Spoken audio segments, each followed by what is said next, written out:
Okay. If I could have everybody's attention, good morning. It's really great to see everybody here, we've made it to the third day of our conference. Thank you to everybody who's been with us so far. It would be lovely to have everybody's attention now as we're ready to get started with our panel.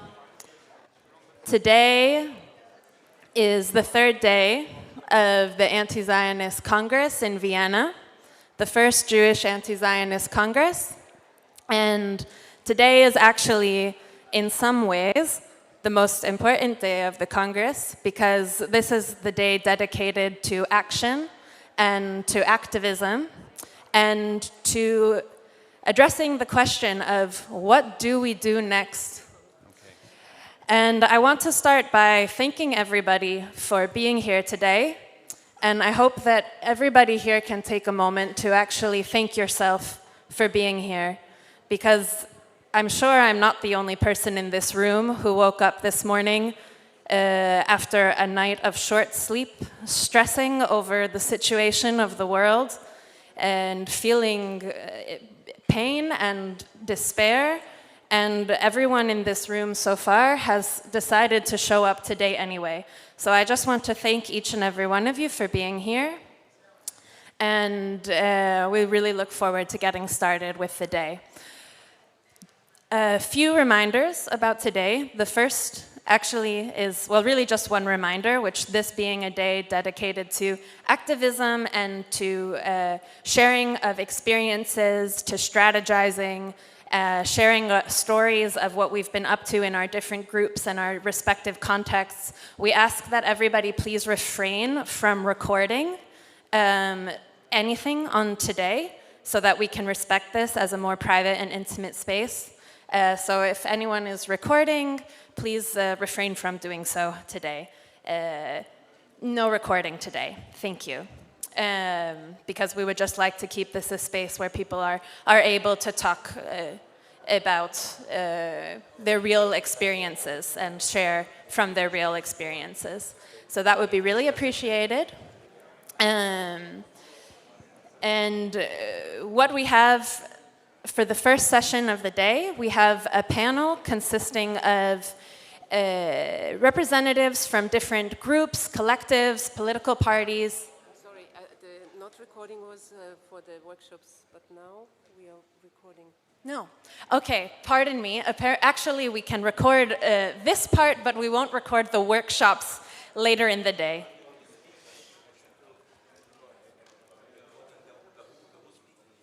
Yeah, this first part in the morning can be recorded. The workshops after this cannot be recorded. That was my mistake. So this part you can go ahead and record, as this is a more official panel-like situation. And then we will move into the workshops after this, and that should be no recording, and we'll mention that again. I also wanted to take a minute to announce, just so people can have it in their head, what the workshops, as you all know, we did a vote. We did a vote about what we were going to discuss in the 6 workshops that we will hold today after this panel. And in the first set of workshops, we have 3 topics that everyone can pick one topic. So we have challenging the Zionist narrative in the mainstream media, moving from words to action with a focus on the UK, Ireland, Spain, Norway, and France, building a broader coalition with trade unions and political parties. And then we have, in the afternoon, a session on achieving international sanctions, one on fighting the weaponization of anti-Semitism, and one on organizing against all forms of racism, including Islamophobia and anti-Semitism. We will get all of that up on the screen for you guys in a bit, but that's what we have voted as a collective to discuss in our workshops today. And I also invite our panelists now to keep that in mind as they make their interventions. And so we'll start off with the interventions. As I was saying, we have long line of activists, representatives of parties, representatives of collectives and groups who have been organizing for the cause for Palestinian liberation. We would really like that each of you can explain about your activities that your group or party is a part of, and also the context that you're working in, because we do come from so many different places. So we should keep in mind to share what is your context and what are you doing in the context. And we hope that this information will be helpful in the workshop context to kind of locate us in the many realities that we live in as we go forward searching for our next steps and our next actions. So with that, I'm going to just hand the mic over, and everyone's going to get 3 minutes to make their intervention, and then please pass the mic. And I think we will start. And please also introduce yourselves. Sorry, Darina, I think because to be seen, it would be great if you go to stand up on the stage. Stand up, it's better. No, you won't see it. He said that we don't see it. I think we'll check. Which one is it? Which one is it? Is it here or on the stage? Enough to stand here, I asked, but I asked. We'll check now. Someone stand up. Can you put the camera on me and see if you see me? Okay, yeah. So then if you guys didn't hear that, it's just, apparently we are actually live streaming this part of it. So when you are speaking, please just stand up so that you can be seen on the stage, or on the, live stream here. Yeah. Okay. And I'm sorry that we don't have a more ordered list, so I'm not actually sure what. We'll start here with Awad Abdel Fattah. Thank you.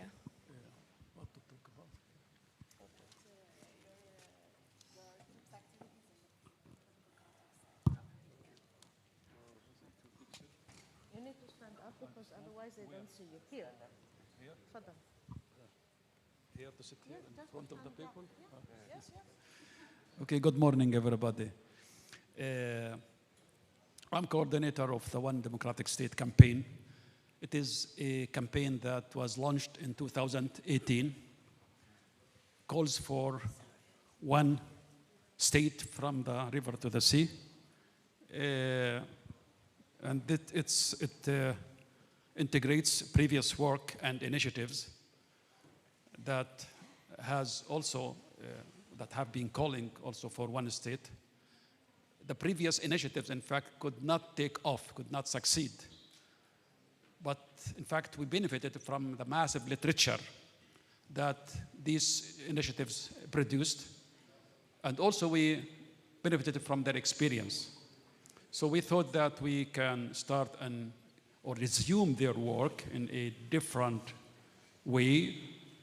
And we have been working since then almost invisibly to build a hard core of people, with hundreds of people who can one day be enlisted in building a mass or grassroots movement that can play an effective political role. I can say that we have made major strides on the practical level or on the organizational level, but we have succeeded to some extent to push the one-state discourse into the public discourse, Palestinian public discourse. And that, I think, is important. Maybe for many people would think that this is not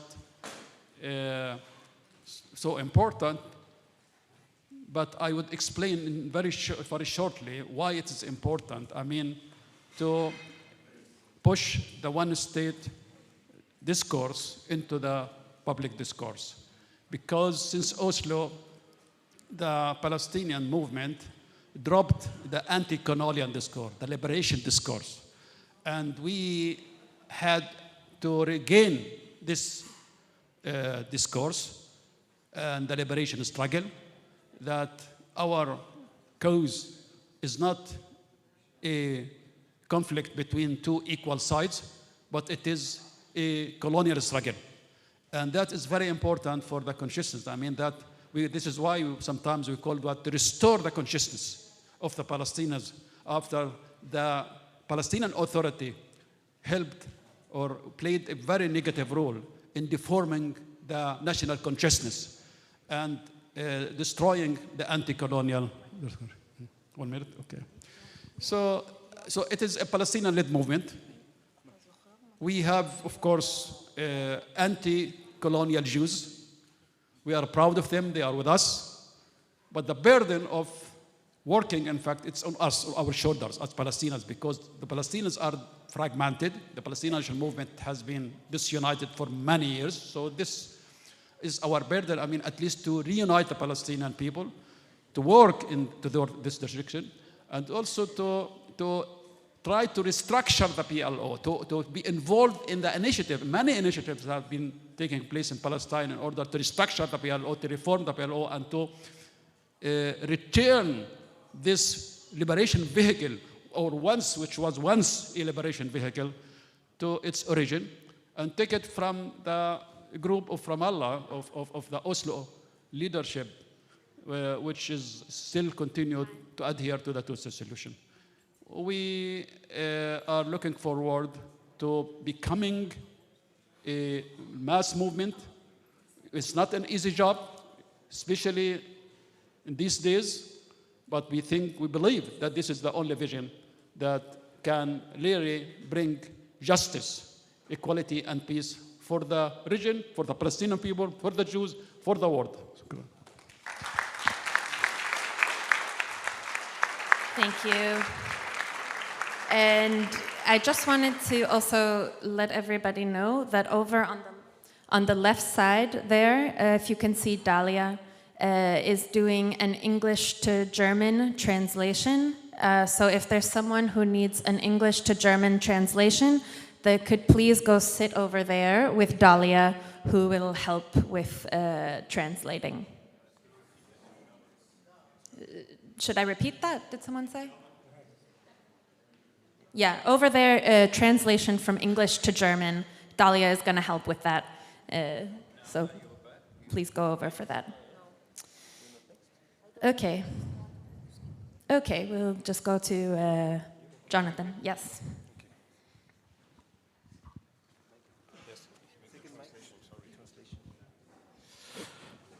Bonjour à toutes et à toutes, et un grand merci aux organisatrices et aux organisateurs d'avoir rendu ce moment possible. Je vais vous présenter en 1 minute 30 Tzedek, un collectif juif anticolonialiste depuis la France. Thank you everyone, good morning. I will represent in 1 minute and a half Tzedek, which is a French decolonial Jewish collective. Nous, on essaye d'inscrire notre antisionisme dans un combat plus large. On considère que le sionisme est un enfant de l'impérialisme, et comme on vit dans un pays qui est le 2e vendeur d'armes au monde, qui a des colonies de la Caraïbe à l'Indo-Pacifique, un pays où il y a une forte islamophobie et un pays où la police tue, on inscrit notre combat dans un antiracisme, un antifascisme plus large. We consider Zionism as part of imperialism and colonialism, and as we live in France, in a country which has a large history of imperialism, colonialism, and racism, we put Zionism in this context of a colonialist country from Caraïbes to Africa, etc. Et donc, en plus du mouvement de solidarité envers la Palestine, on se tient aux côtés des familles endeuillées par la police, puisqu'en France, la police tue des Noirs et des Arabes sans qu'il y ait la moindre justice. So, beyond our activism for Palestine, we are also in solidarity with all racialized groups in France, people of black color, for instance, which the French police kill with no reason, illegal killing of these people in France. Aux côtés de différents collectifs de plusieurs diasporas, de groupes contre l'islamophobie, la négrophobie, et aux côtés des groupes antifascistes. And we are also in solidarity with different groups of diaspora of group, anti-fascist, racialized groups. We are in solidarity with different groups. It's not only about Palestine. Et on essaye aussi de se réapproprier la richesse et la diversité de nos cultures juives en organisant par exemple des shabbats, des concerts, des fêtes, etc. And in addition, we also enrich and we enjoy our culture, our Jewish culture. We appropriate this culture once again, for instance, by doing Shabbat, by Jewish celebrations, etc.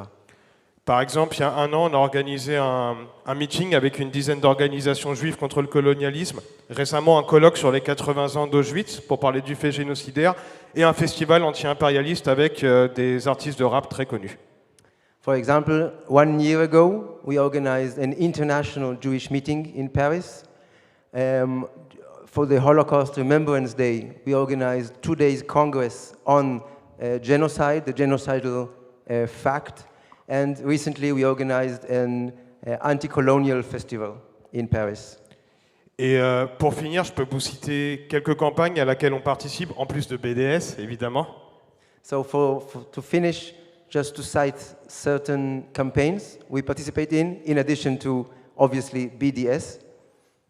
Il y a eu Gino, avec les inculpés de Budapest, qui ont manifesté contre des fascistes en Hongrie, dont plusieurs personnes ont été emprisonnées, notamment Maya en Allemagne. So one campaign is Gino, who was arrested in Budapest by the Hungarian government. We did a campaign of solidarity with him and this movement. La reconnaissance du génocide tzigane en interpellant des élus au Parlement. The recognition of the genocide against the Tsigan, including advocacy with parliamentarians in Paris. Guerre à la guerre, une coalition contre l'armement, la militarisation et la domination policière, puisque la France est le deuxième vendeur d'armes au monde. Also, we are fighting the arms industry with different groups across Europe, and France, since France has a huge arms industry, obviously. Et aux côtés du peuple kanak, qui mène un combat pour son indépendance, c'est une colonie dans laquelle, l'année dernière, plus de 10 personnes ont été tuées par la police et des milices d'extrême droite. 10 personnes. And also solidarity with the people of Madagascar, an ancient and old French colony in which last year only 10 people were killed by police and fascist groups.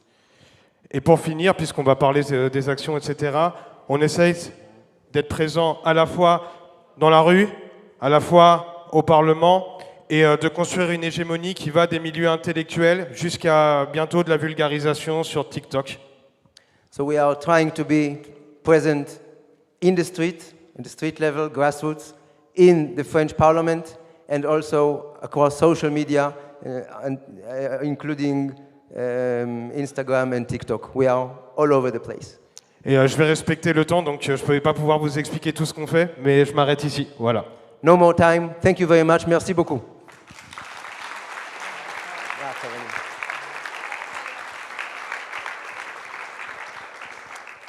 So my name is Yoav Shemer Kuntz. I will discuss a bit about European Jews for Palestine, EJP. I'll begin by a short story. We created this organization in September 2024. We discussed the name, and we found the best would be European Jews for Palestine. We are a pan-European movement. We have now 22 groups, Jewish groups and communities across Europe. And we are like-minded. We are fighting also in solidarity with our Palestinian sisters and brothers to liberate Palestine from Zionism. And in September, I saw an Instagram speech of Mark Botenga. Mark Botenga, a member of European Parliament from Belgium. And he spoke really, really strongly against the genocide in Gaza.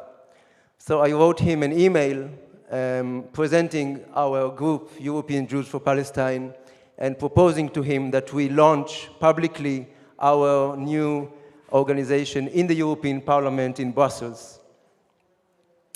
Few hours later, I got a telephone call from Brussels saying that Mark is okay we will do this. And 3 weeks later, we launched European Jews for Palestine in the European Parliament in Brussels. We were co-hosted by 3 European Parliament groups, by the left, by the Greens, and also by the Social Democrat group. We invited from our network a few delegates from different groups, from Erev Rav from Netherlands, Tzedek from France, the group from Denmark, and obviously from Belgium. And we had the launch on the first day of the Jewish New Year, Aleph Tishrei. That was the launch of European Jews for Palestine. The idea is to change the narrative, to challenge the Zionist narrative and the Zionist dominant hegemony in the European institutions, the way they monopolize and kidnap Jewish culture, Jewish traditions, Jewish civilization, even Jewish memory, with a Zionist colonial settler agenda.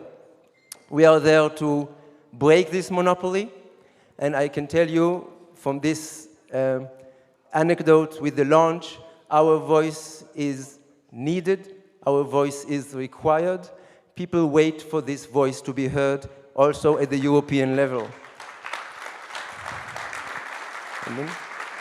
So just to quote one quite senior civil servant in the European Commission that told me on the phone just this week, we were discussing anti-Semitism. We were discussing the fight against anti-Semitism and how it is instrumentalized, how it is used to justify the genocide now. And she told me on the phone, obviously off the record, I am anti-Zionist because I am anti-racist.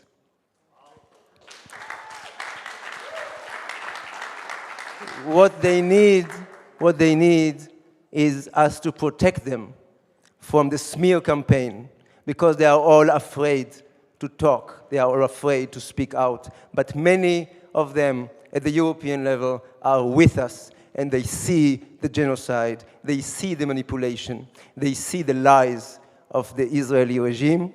So what we do, we are there, we bring these voices to the European institutions, to the European Parliament, to the European Commission, and we try to develop our movement further.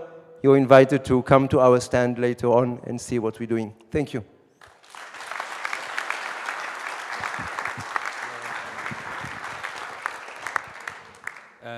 You know me, and I'm from Jewish Network for Palestine in the British Empire. In the British Empire, we have a prime minister that likes to put Jews into prison, as you know. Our organization started in 2017, and we are a daughter organization of the JVP in the United States. That's how we started. We have about 15,000 members and supporters and followers, which is a number we couldn't even imagine when we started. We started with about 200 people. So this is quite incredible, and I give full credit for the number to the Israeli government. Now, what we are doing is mainly a campaign of education.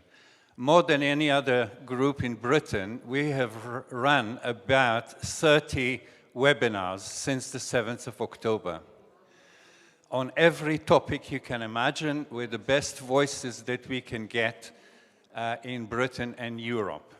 And because of the technology, we can find people from everywhere to speak. On Monday, we have a meeting in the House of Lords which JNP has organized, which unfortunately I'm not going to be at because I'll be traveling, but other people from the organization will be speaking to members of the House of Lords. This is not as impressive as it sounds. Please don't think that there will be more than 3 or 4 lords there, but there will be people from the press. We have taken a central part in every single political activity, of course, the marches, and together with our sister organization, which is represented here, IJAN, we are the two anti-Zionist organizations in London. So we are really shunned by a lot of the other Jewish organizations because we are clearly, openly, officially anti-Zionist. Thank you.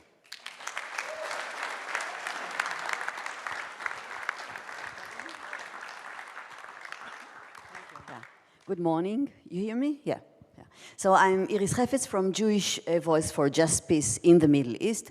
We exist more than 20 years in Germany. We started as a very, very small group, and exactly like in England, it grew up because of what Israel is doing, actually, that pushed many people, many Jews that lives in Germany to our organization. Most of them, almost all Jews in Germany are migrants. We all know why.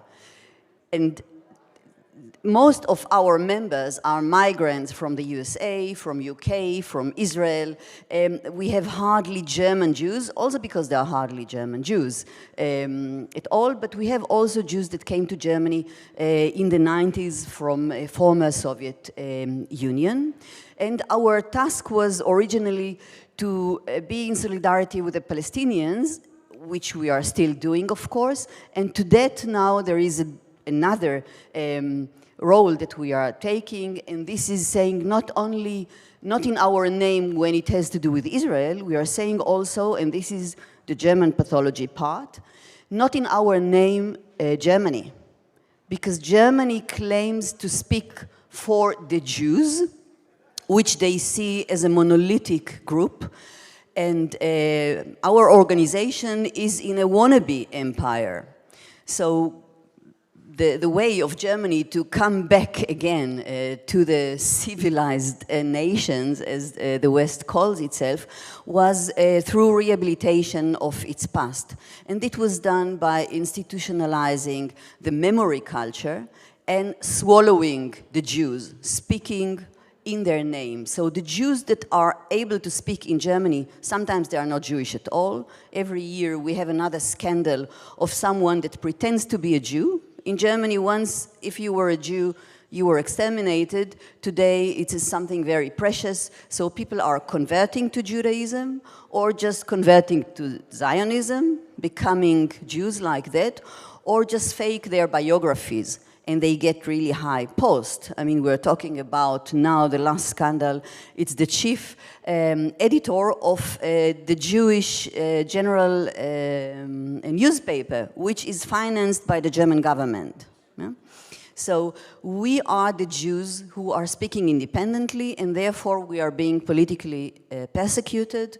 This includes, for example, now our certifying as an extremist organization because we support BDS and we support other activities and aims which are described and in accordance with international law. I mean, we are actually a quite mainstream organization. And it shows more about Germany than about us, what is happening in Germany. So our task is actually to speak an independent voice, to speak also for people who are afraid to speak because we have, or we used to have a privilege in Germany speaking as Jews. This is not the case anymore. 30% of the people who are being cancelled, fired, arrested by the police is more than 30% because of anti-Semitism. Okay, so we are now in a situation in which Germans with Nazi grandparents, like the Chancellor of Germany, Friedrich Merz, who's talking about the Jewish flag when he's speaking about the Israeli flag. Yeah, I mean, people in high positions who are speaking in an anti-Semitic way, quite open. They are the ones who are telling us. Descendants of Holocaust survivors and of persecution of Nazi Germany, that we are anti-Semites. This is where we are in Germany, and we have to struggle with these completely collective madness and try to stay insane and speak from the belly of the beast.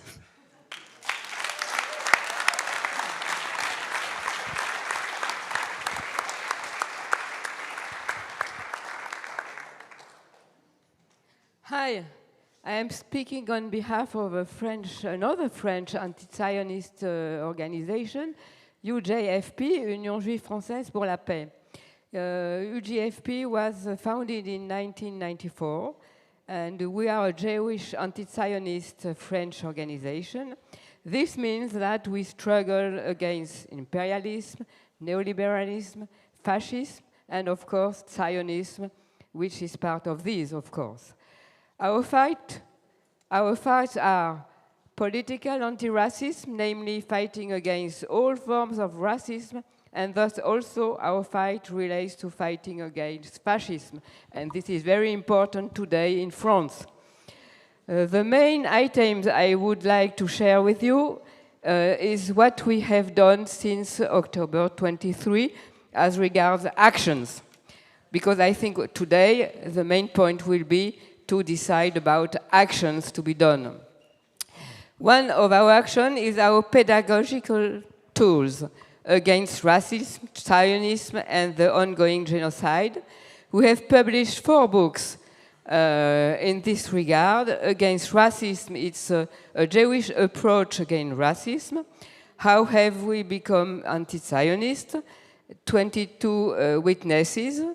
Anti-Zionism, a Jewish history, and the last one, based on the witness of our representative in Gaza, Gaza, Death, Life, Hope, which was published in April 2025. Our complaint, I have to say that we launched a complaint against Israeli and French people for complicity of genocide and incitation to genocide for having stopped the humanitarian trucks at Rafah from at least January 24. And the French courts are opening the action now. At the end of May, they open the action, and hopefully it's a political action, but I hope they will be condemned someday, and that France will recognize that there is a genocide in Gaza by the Zionist state. Our struggle against French laws in progress against anti-Semitism and based on IHRA definition, which is clearly against freedom of speech, academic freedom, and freedom of opinion, and it's very, very complicated now in France in this regard. We also introduced an action before the French court against the organizer of the Salon du Bourget, which is a very important exhibition relating to arms all around the world, in which a lot of industrial and especially Israeli companies and linked with them will propose arms and sell them, but we lost this action, unfortunately.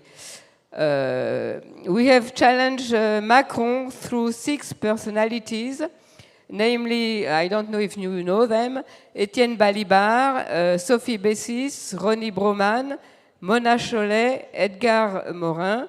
Balibar had a phone call with the Élysée, but it seemed to be a kind of bullshit thing.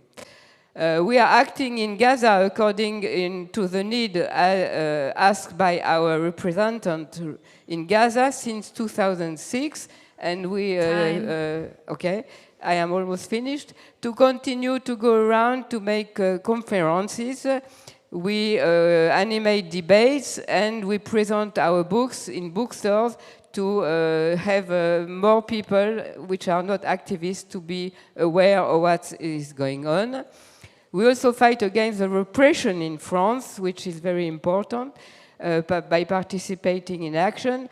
We want to focus on sanctions. We are part of BDS, and we make pressures on our government. And one of our goals is to expand our struggles. And you have to know that we have an action against us for apology of terrorism. And we shall see what will happen. Thank you.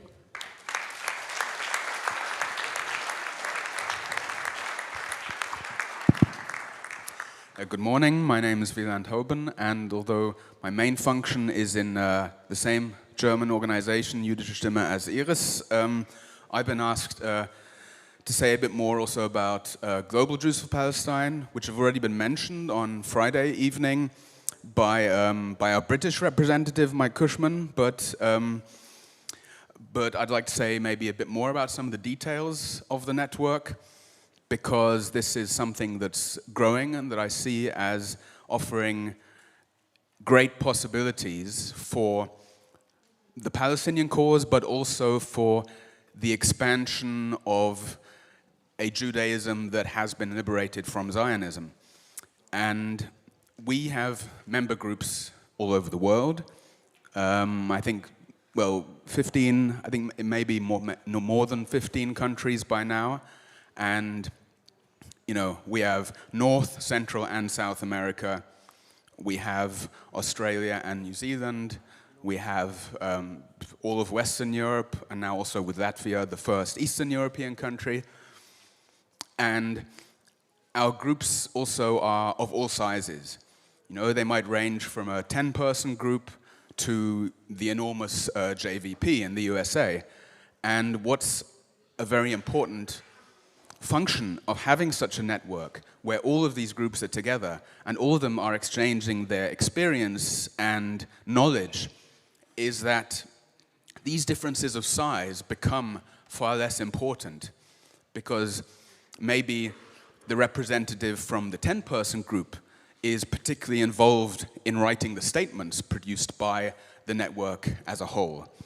And the kind of magnification or amplification goes in both directions. Because on the one hand, a group in Argentina can say, you know, we are part of global Jews, this is a global movement. You know, we're always, of course, hearing that, you know, we're a minority, we're marginal, we can't speak for Jews, but we are everywhere. This is the proof, we are everywhere. This is a global movement. So a small group that's not so connected can increase its own size by being part of this. And at the same time, the more countries join us, the more authority the network can claim. Because we can say, you know, we're not only here and here, but we're also here and here. And that's why it's very important. That's why it's very important for all member groups, for all Jewish, anti-Zionist or non-Zionist groups in whatever country to join a network such as this, to connect with other groups and also as a way of amplifying themselves. And we've just also brought out a manifesto. I think there's one copy left over there, which also, as I said, sends a message also of renewing a Jewish identity that has defeated and overcome Zionism, as well as, of course, standing in absolute solidarity with the Palestinian cause. Thank you.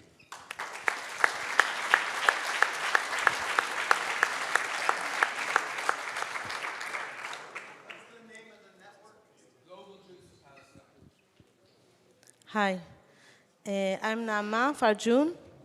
I'm an Israeli citizen living in Europe since 25 years. So I still am active primarily, but not only, within groups that are of Israeli citizens. And I want to stress that all these groups also have Palestinian activists who are part of our organic group, even though they are usually not in the front. So we don't do anything, or we naturally have Palestinian comrades with us, especially to also direct us politically and make sure we don't lose focus.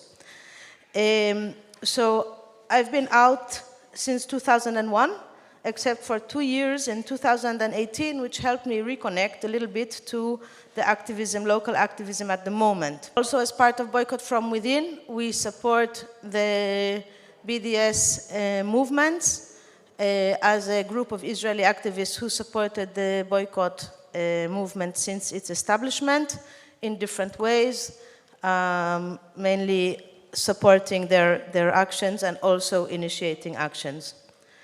And we believe that we know that for the BNC, it's important that we are coordinated and that we are always able to support as Israelis. It helps the European colleagues or the worldwide community see that this is something,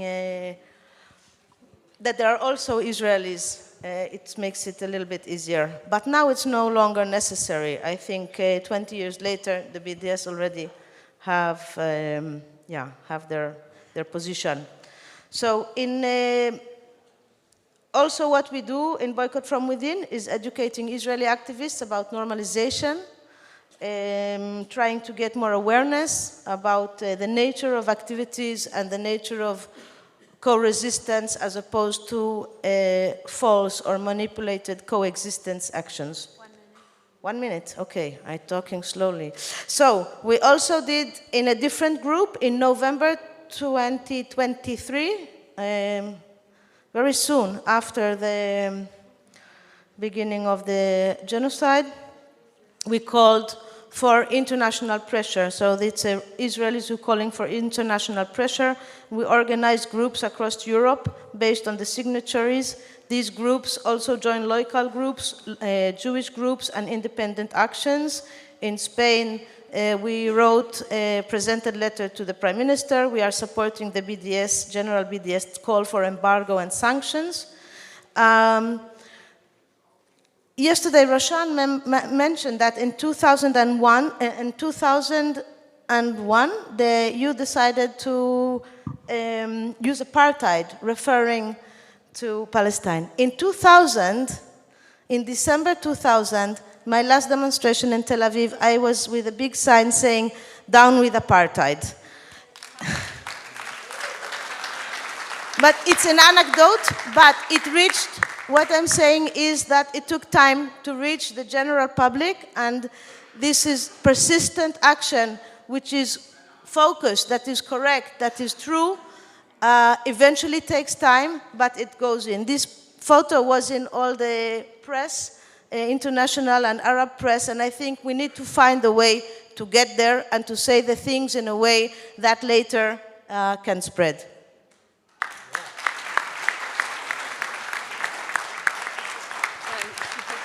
Amandla! Thank you. Yes, my name's Roshan. I'm here representing the South African BDS coalition.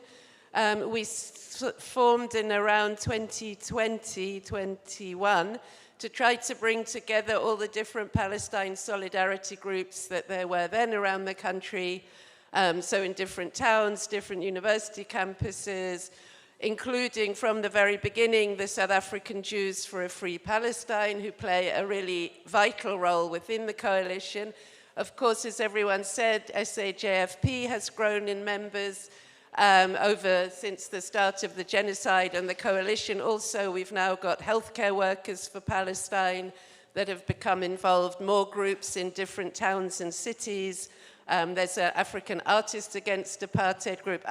My comrade here, Daniel, is wearing the T-shirt and can tell you more about SAJFP. So that's the coalition, and we try to do everything, although we have very little resources. But we try to campaign around BDS. We're affiliated to the BDS National Committee in Palestine and believe strongly that we need to be Palestinian-led. So the thing is, the environment in South Africa now, we have the legacy from the apartheid days of having, I think we're the only country in our continent that has a Zionist federation, a board of deputies. We have a chief rabbi who's gone totally bananas. and all those organizations, the JNF Fund and so on. So, you know, we still have that legacy, so we have to also deal and push back against their influence. I think one of the obstacles to growing support for Palestine, well, firstly, younger people don't remember apartheid. They didn't live through it, and they don't necessarily relate immediately to that analogy. Secondly, apart from having these Zionist organizations, they have disproportionate, or have had up until very recently, disproportionate influence within the political circles in South Africa, including the African National Congress that had been the party in government, sole party in government up until recently. I think that was compounded by the Oslo Accords, which then meant that the focus became around supporting the Palestinian state of the Palestinian Authority. And so it deflected, in a sense, the narrative of liberation and, as was said, liberatory politics, and the fact that we still have not cut any relations with Israel, I think, shows that. So although we took that ICJ case, we still have trade, diplomatic, sporting, cultural relations with Israel. On the diplomatic front, that is very, very reduced. It's about the minimum you could have, but still we haven't formally cut those ties. And so we still are campaigning around BDS. As I said yesterday, coal is our #1 export. We want a complete trade embargo. We want to push our government to take a strong line within the multilateral fora for sanctions, but equally to start imposing unilaterally things like a coal embargo, which can be done. Colombia has done it recently, and they were the #1 exporter of coal. And coal directly fuels the genocide. It goes into the Israeli electricity grid. It's very clear to people that we are literally complicit, and we will be held accountable if we don't actually take action. Again, with sports and culture, there's no boycott policies being discussed. Also, now we have a government of national unity, which means we have parties that are overtly Zionist, holding ministerial positions within our cabinet. So the situation is not getting easier. I also wanted to very quickly say something about our continent. The coalition was part of founding a Pan-African Palestine Solidarity Network. And I think we have to take cognizance, especially in Europe, of the majority world and the role of the global south, because Israel has had a strategy over the last 20 years, well, more, but a clear strategy over the last 20 years to influence African countries in order to break the bloc vote of Africa in the United Nations. And unfortunately, well, fortunately, so far that bloc vote hasn't been broken significantly. Sorry. But it's not clear, and many countries in the continent still have increasing relations with Israel, are opening embassies there during the genocide. And if we don't pay attention to that, and if people in Europe don't stand in support of Palestine solidarity within our continent, we're going to have a much worse situation globally in terms of state support for the Palestinian struggle. Thank you.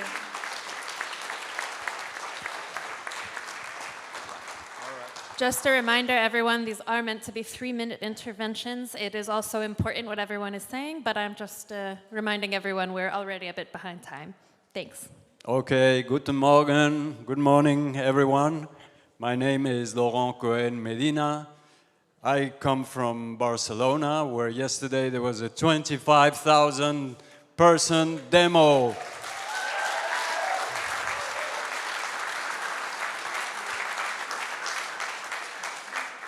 But anyway, I'm happy to be here with you. So my group is a small group. It's called Junts, which means together, and it's a group or association, Catalan association of Jews and Palestinians. We started our work in 2009. At that time, I received a call from a young Palestinian who asked me, "Are you Jewish?" And I said, "Well, I'm not Zionist, I'm not religious, so I don't really know if I'm Jewish anymore. But if we can do something, let's do it." So we got together. we got together a few Jewish people and Palestinian people, and we started talking, and we were agreeing that this is settler colonialism. So this is the basis of our getting together, and that it is not a religious conflict and it's not an ethnical conflict. And then we decided that it was worth it to work together for pedagogical purposes, but also to show our solidarity and to work together within the solidarity movement in Catalonia, which we did. Well, we started in 2015. We endorsed the BDS call, and there was a coalition set up with different groups, LGTBI and others, and also foremost the Palestinian community of Catalonia. So I'll just talk about one activity which will show the context in Spain, because you want to know everything in 3 minutes. So Spain is, but my colleague will talk more about Spain. We did, for the anniversary of Auschwitz liberation, an act in front of the town hall. We invited representatives of the Sinti, Roma community, the LGTBI groups, Palestinians, and we had people from our group talking about their experience from their relatives being assassinated in Auschwitz. All this openly, with no repression. There was a lot of police. But this was part of a strategy to reoccupy the Zionist narratives, because that's one of the things we want to do. As we're not religious people, we're not doing Shabbat or Seder or anything like it, but we thought that this is important, and we will do the same for the Kristallnacht, I don't know how to say it in English, but everybody knows about it, 9/11. Thank you very much.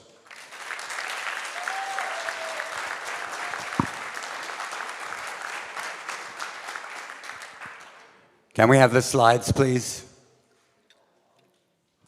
My name is Sam Weinstein. I'm from the International Jüdisch-Antizionist Network, and the title says a lot. We are unconditionally committed to the destruction of the Zionist state and the absolute right of return of Palestinians to their traditional homeland.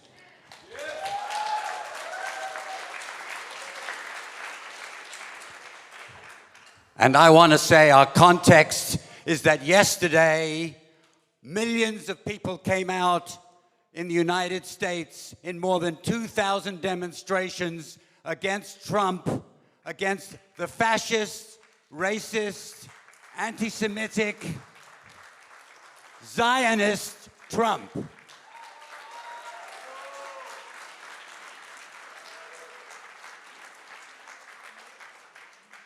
And because of time, I'm going to have to let these slides speak for themselves. We've been running a picket for 85 weeks against the Israeli ambassador in the UK. She said 600,000 casualties, not casualties, deaths in Gaza was acceptable. That's genocide. This is a demonstration outside her house. We demonstrated outside her house for 20 weeks before the police banned us. We moved. We continued to demonstrate. Next slide, please. This is about 300 meters from where she lives. And again, we continued to demonstrate. They banned us from there. We continued to demonstrate. And we have been doing it for 85 weeks. Over the last 6 weeks, next slide, please.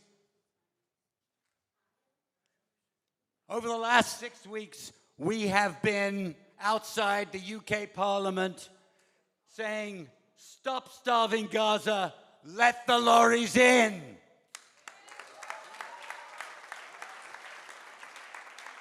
And we've been outside Parliament every single day. We will not stop until the starvation the absolute worst crime of all stops, and we could say that we have expelled the UK ambassador.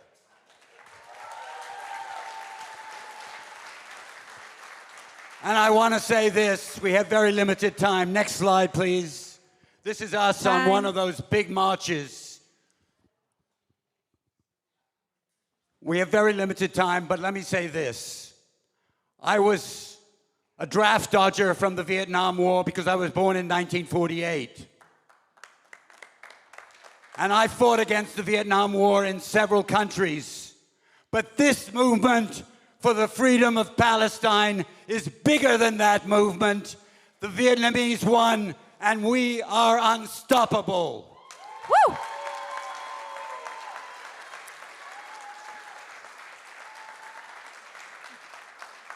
My comrade over there, Rachel, has literature from IJAN. I end with one quick story.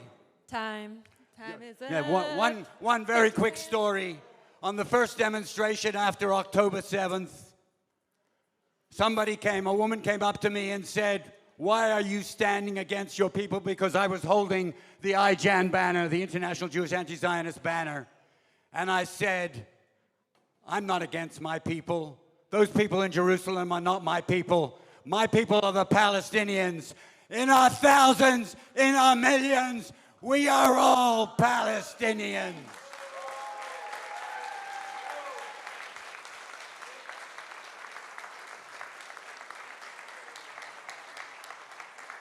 Thank you. Free Palestine! Thanks to the organizers. My name is Lidon Soriano. I come from the Basque Country, and I'm going to share with you our way of fighting and tools from the Basque Country and from the RESCOP, the Solidarity Network Against the Occupation of Palestine in the Spanish state. Firstly, it's absolutely important to be clear that this is an internationalist struggle. Different people in different countries, in different trenches, fighting against the same monster, the Zionism, the imperialist colonialism. And the tools. First, pedagogy. The first time I arrived to Palestine in 2002, I was completely impacted by the situation, and since then I've brought 17 delegations to Palestine, we call it brigades, to show the reality in 48 territories and in 67 territories in all Palestine. And since the very beginning, the Palestinians told us, explain the people what is going on. And this is completely necessary, but not only that, also explain what Zionism is and what ethnic cleansing is. And besides more, we need to touch the mind of the people, but mainly the soul of the people. 1 minute. Because when you touch the heart of the people, they get involved alone and they act. The second point, action, is completely necessary, the unity of action. We have to create synergies, not only among the groups in solidarity with Palestine, also climate change, also firefighters, health sector, synergies. And in this context, it's very, very important the sport area and the culture area, because they have a big impact in our societies and they can change the minds of many, many, many people. And of course, occupy streets, show our anger in a polite way, but loudly. So,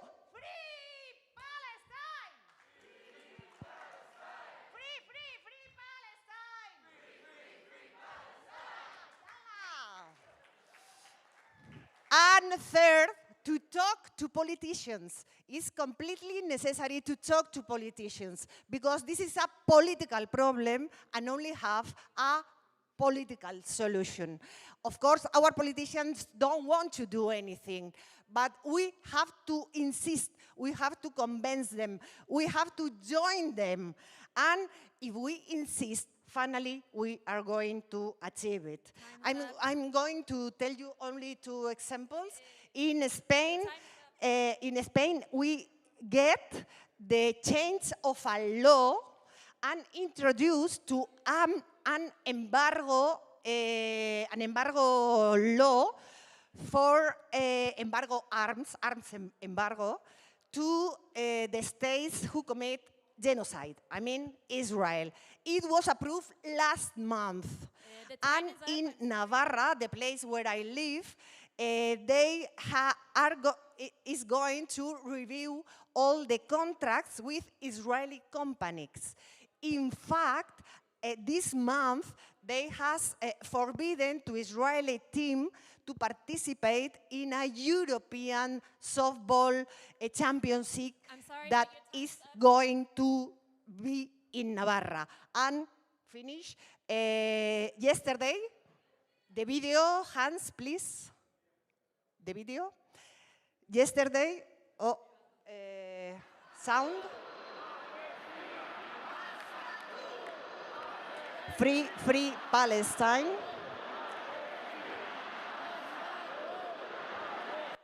This happened in the Basque yesterday. All the people shouting, free Palestine.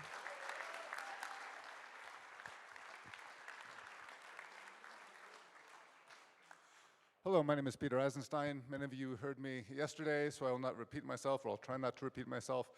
I represent the Norwegian Peace and Justice Party, and we were created because all of the other parties in Norway decided to support NATO.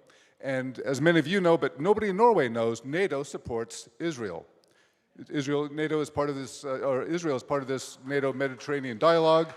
Any political party that supports NATO supports Israel. So we had to leave that party to form our own party. We are the only party that is explicitly anti-Zionist and anti-imperialist. And one of our strategies is to bring legal lawsuits against our politicians who are involved in supporting Israel. When we look at Francesca Albanese and we applaud what she has been able to accomplish, when we look at the country of South Africa and what they have been able to accomplish, we have to take up that banner. We have to run with what they have, the ammunition they've given us to use. And for us to sit back and say that we can't use what they've given us in terms of the ability to use evidence of their own crimes against them, not to replace other forms of action.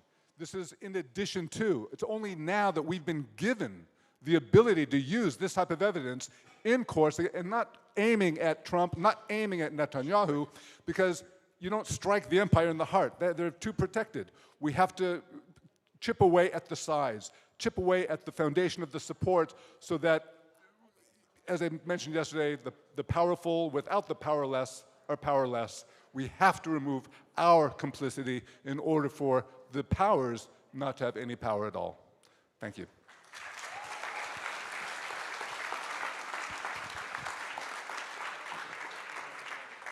Hi everyone, my name is Ronnie. I am somewhat unaffiliated, and there is a reason. I'm mostly affiliated, and I take pride in being part of Palestine Action these days, a direct action group based in the UK, but now has spread to many other parts of the world. But there is a reason why I'm unaffiliated, because many things have to take place at the same time. I was a conscientious objector, at the same time also co-founded Boycott from Within that you heard about, at the same time also with Anarchists Against the Wall, going to demonstrate in the West Bank, taking creative action in the West Bank. We need to do all of these things together. We need to educate people, we need to dismantle the myths about Zionism, the lies that are being told in the media, and also, very important, also to take action. And action has different ways. And this is, I think, what this gathering is about. We need to dismantle the propaganda. We also have to take action, and I hope that we are able to arrive at some practical ideas today. When I was sent on behalf of the Popular Struggle Committee to represent in the European Parliament, I said, hold on, but I'm going to the European Parliament. I have to talk about the action part. I have to talk about what they have to do.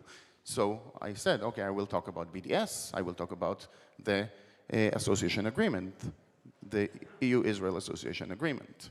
No one in the European Parliament cared about that. They didn't want to hear about it. They still don't want to hear about it. But this is what we need to do. More recently, as I said, I joined Palestine Action because, as we know, things have deteriorated dramatically, or basically the lack of action forced us into taking more extreme measures, direct action. Palestine Action has shown the way for that type of direct action that is effective. We have, yes, it does require some people to put their liberty on the line, but it also requires a whole network of other people to allow this to happen. And I will simply refer to a very recent film that is now starting to screen around Europe. It is called To Kill a War Machine. Get in touch with them. They have a new website, or get in touch with me, and I'll connect you to the producers. You can all invite the screening of the film and the participants from Palestine Action to discuss. There is so much activity that is happening and is exposing the way that the Israeli government is colluding with the legal system in the UK, and the same is happening also in other places. We don't have time to go into it right now, but this type of action is raising to the surface many, many other things, how the state is working against activists and how we can fight back. Thank you.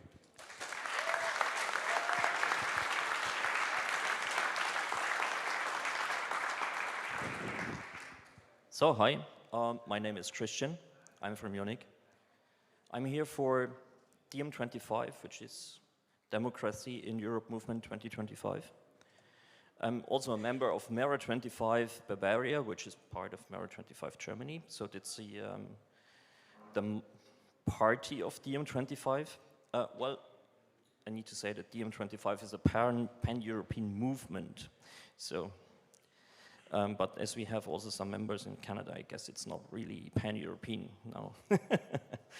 Okay, so in several places there is Mera25 too, in Sweden and Cyprus and so on. And the idea is to bring back all the topics, the political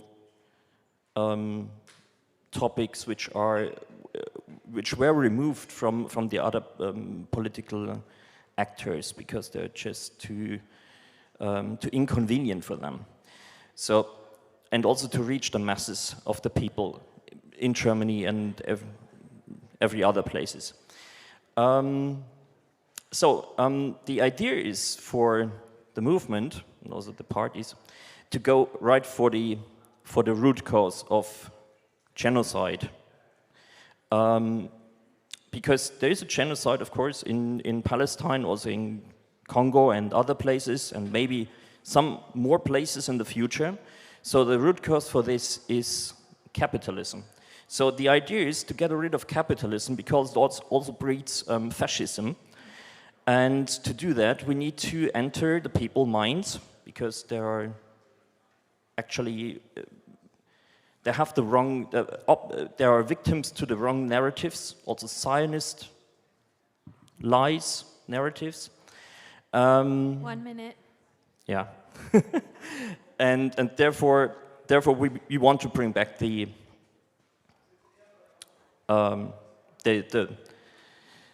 topics back onto the political stage, so people can decide and be informed and so on. Because that's the real meaning of never again. It applies all the time and to everybody. So. Thank you. Hello, my name is Ivan. I'm from the collective University of Vienna for Palestine.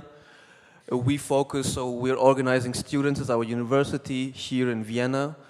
we do educational work, and we also try to expose the contradictions of not only our university, and the values they proclaim to stand for, but also our government and our European values. So when thinking about how to fight against Zionism, we have to think about how to fight against imperialism and also the Europe we understand each other part of. And who shows us how to fight against imperialism not being dependent on it? It's the Palestinians. So they give us the lesson on how to be completely free from all the constraints, from the career constraints, the constraints of thinking to need virtue and a kind of moral superiority as we are taught in our universities. This is what Palestinians teach us, and that's why we need to look at how they form their resistance. And we see in Vienna, in Austria, we are also very much constrained by the civil society, by our own people, by the people at our university, and people are fearful of that. We see that, and that's why we need to, and how we do, overcome this dependency on career, because as Katie Harper yesterday said, people have different capacities of fighting against it. A pregnant mother can't just risk her existence. But when we talk to each other at the university and acknowledge that we are, for example, just a quick example at the union, when people do at anti-racist courses for their workplaces, they never work. What actually works, and this is proven, are unions. When people get together and acknowledge that they are on the same stage. And that's why also student organizing is very effective, because we are dependent on a common institution. In that way we can also apply pressure to this institution. But when our workplaces try to fragmentate us, when they try to distance us from each other, we lose that common power and that common ground. That's why we need to build that common ground at our workplaces, at our universities, so we can effectively from within fight against these institutions and their hypocrisy. Thank you.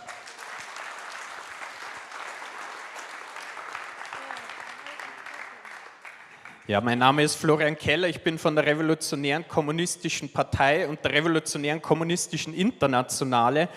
Und das Erste, was man sagen muss, ist eine ganz klare Feststellung. Die Palästinenser, der Völkermord gegen die Palästinenser, ist ein Ergebnis der Zuspitzung der Krise des Kapitalismus, der versucht, mit imperialistischen Kriegen, Morden und so weiter seine Krise zu lösen. Und deswegen gibt es nur einen Weg vorwärts, und das ist der Sturz des Kapitalismus im Nahen Osten, aber auch hierzulande. Und das Zweite, was ich sagen will, ist, auf dieser Basis ist es extrem gut möglich, auf Basis einer sozialistischen Föderation ein Recht auf Rückkehr, ein Recht auf Leben, ein Recht auf gutes Einkommen für alle Völker und Nationen zu bekommen. Und weil wir in einer kommunistischen Tradition stehen, stehen wir in der Tradition von Karl Liebknecht, der gesagt hat, der Hauptfeind steht im eigenen Land. Und hier in Österreich ist es eine Frechheit, wie von Anfang an alle in Österreich diesen Völkermord unterstützt haben, in den Medien, in der Politik, eine Mauer des Schweigens aufgerichtet worden ist. Aber jetzt bricht zum ersten Mal diese Mauer des Schweigens zusammen. Auf einmal hat sogar Heinz Fischer seine menschliche Seite erkannt und sagt, man kann Israel kritisieren. Aber wir sagen Taten statt Worte.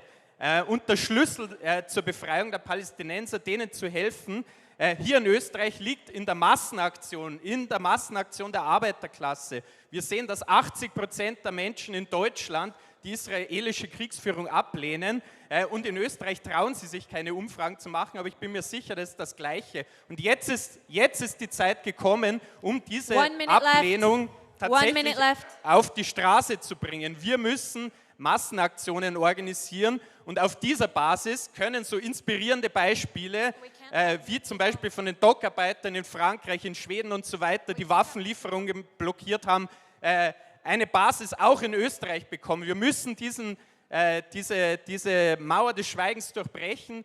Der Zionismus als Ideologie hat abgewirtschaftet und der Kapitalismus hat abgewirtschaftet. Und wir sagen, nieder mit dem Kapitalismus, nieder mit dem Imperialismus. Auf Arbeit aller Länder, vereinigt euch. Thank you.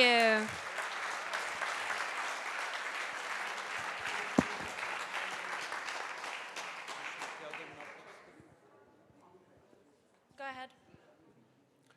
Liebe Freundinnen und Freunde, mein Name ist Boris Lechtaler, ich bin von der Solidarwerkstatt Österreich. Die Solidarwerkstatt Österreich kommt aus der Friedensbewegung, uns gibt es seit 1993. Wir haben uns im Zuge der Zeit dann auch zunehmend um ökologische, soziale und wirtschaftliche Themen bemüht und deshalb umbenannt in Solidarwerkstatt.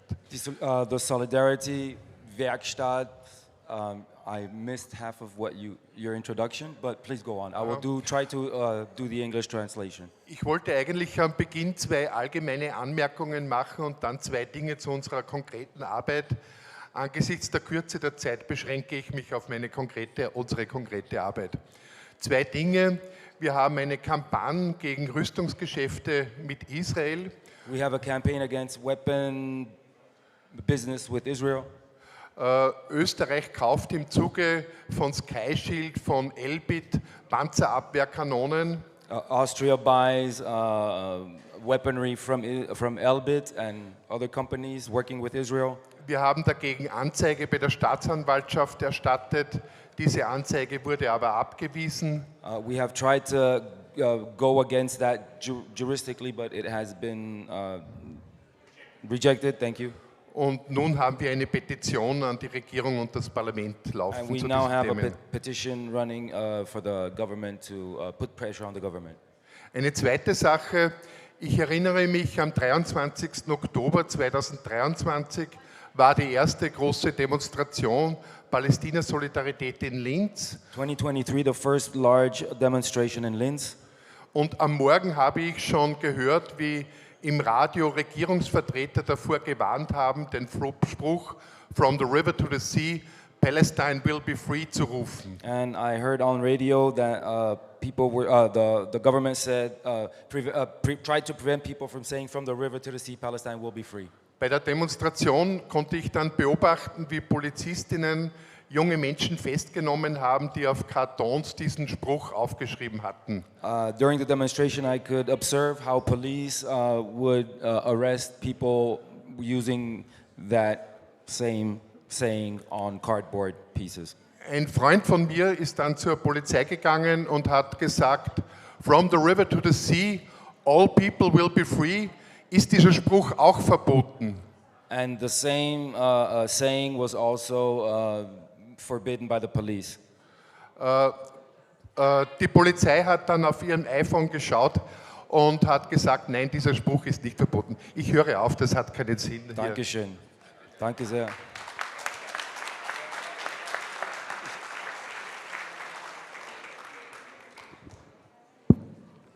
I'm sorry, it is improvised, but we're trying our best. So, ich helfe dir halten. Ja. Ich bin der Franz Sölkner von der Steirischen Friedensplattform. I am Frank Söldner from the Styrian Freedoms Platform. Uns gibt es seit 2003, nach dem Irakkrieg. After the Iraq Wir War since bearbeiten verschiedene 2003. Themen, aber seit vielen Jahren ist die Palästina-Solidarität einer unserer Schwerpunkte. And, In Graz gibt es insgesamt 2 weitere Gruppen, die sich mit Palästina-Solidarität beschäftigen. Und wir sind sozusagen das kontinuierliche Rückgrat der Bewegung in Graz.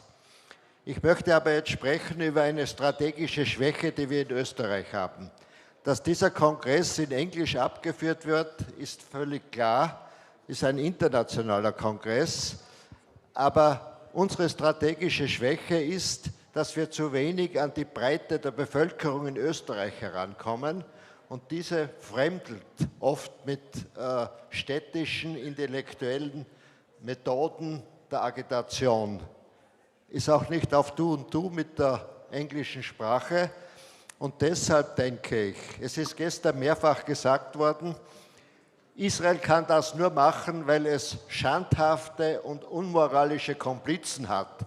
Wir haben auf die USA keinen Einfluss, aber wir haben Einfluss in Europa und in Österreich haben wir im Parlament und in den Landtagen keinen einzigen Vertreter, der Palästina solidarisch sich zu Wort melden würde.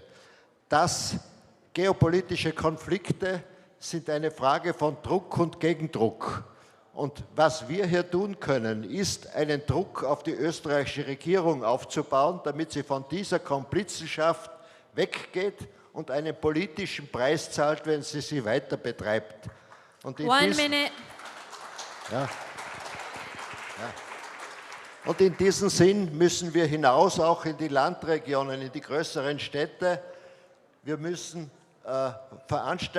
schauen, Che Guevara hat gesagt, schafft viele Vietnams, wir brauchen kein Vietnam in Österreich, aber wir brauchen viele Palästina-solidarische Basisgruppen, sodass unsere Regierung wirklich einen Druck spürt und irgendwann diese starre und unglaublich verantwortungslose Haltung nicht nur gegenüber den Palästinensern, sondern auch gegenüber den jüdischen Menschen, weil die werden den Preis auch mitbezahlen mit einem vermehrten Antisemitismus, damit sie diesen Druck nicht weiter aufrechterhalten kann. Ich danke euch.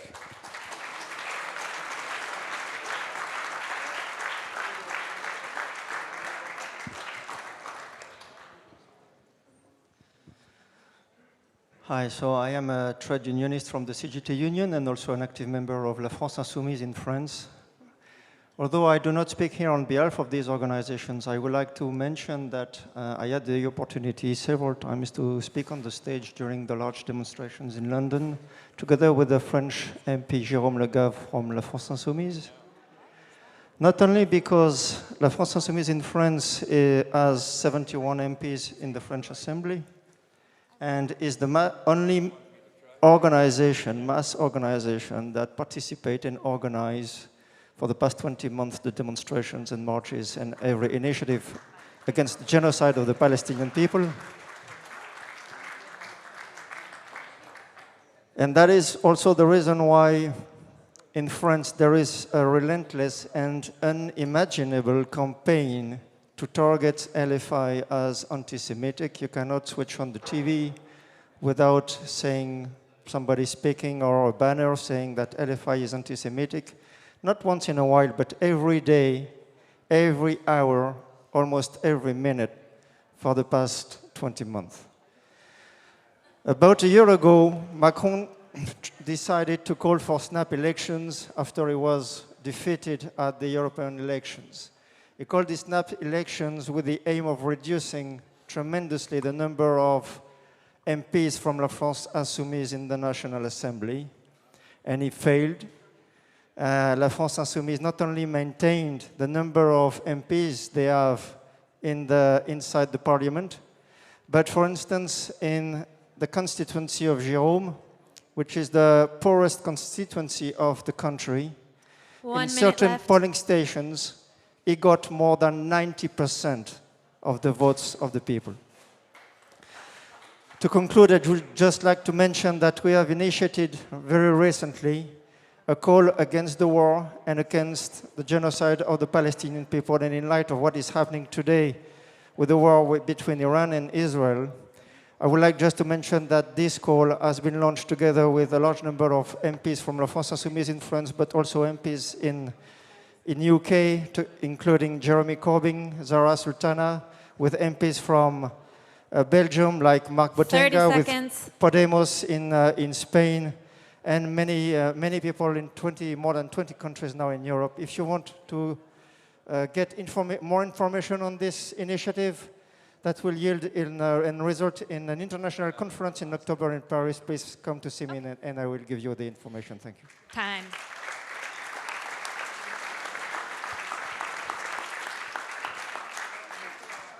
Hello, my name is Sid Schneid. I'm a founding member of Independent Jewish Voices Canada.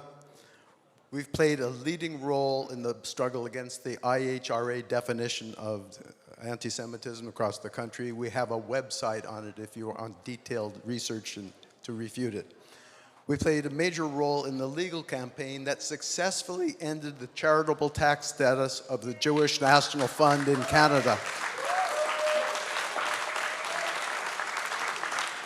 We are pursuing other Zionist organizations' charitable tax status, and we have every expectation of success on those fronts as well.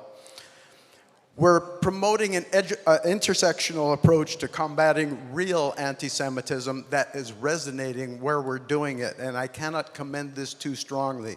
We've been making a major outreach to church groups, community organizations, sports clubs. People are seeing the horror of the reality of Zionism, but they still remain stifled because of the threat of being labeled anti-Semitic. They have to have the difference between anti-Semitism and anti-Zionism explained to them. When we do that, we find that our message resonates and people are thankful and it liberates them. Pardon me? 30 seconds left. It liberates them to treat the Palestinian cause as they would any other human cause, and I think we have a major role to play in promoting that. Thanks very much.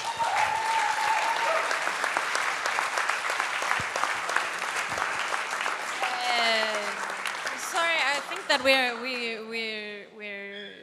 we can't have new people adding to the list. Sorry.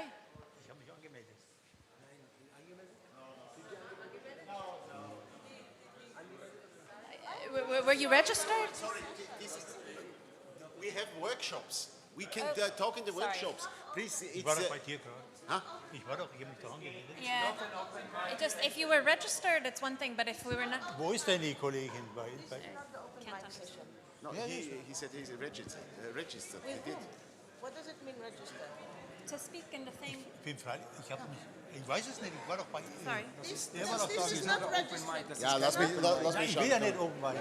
Okay, komm. Ich will ja nicht oben. Sorry, everyone. Thank you so much to all the speakers today. Maybe we can just have one big round of applause for everyone we've heard so far.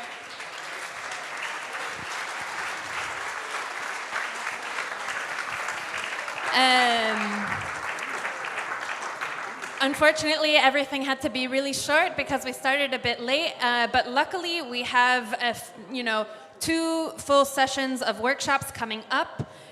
Before that, and I just want to say that there was so much commonality in what everybody said in terms of challenging institutional complicity, using our voices, taking our voices back from the Zionist regime, challenging the narrative, and really changing the overtone window of what is acceptable to say. There were so many things that were in common here. Now, what we have coming right next is a break of 30 minutes. During that break, there is going to be a press conference held in this room immediately when we go.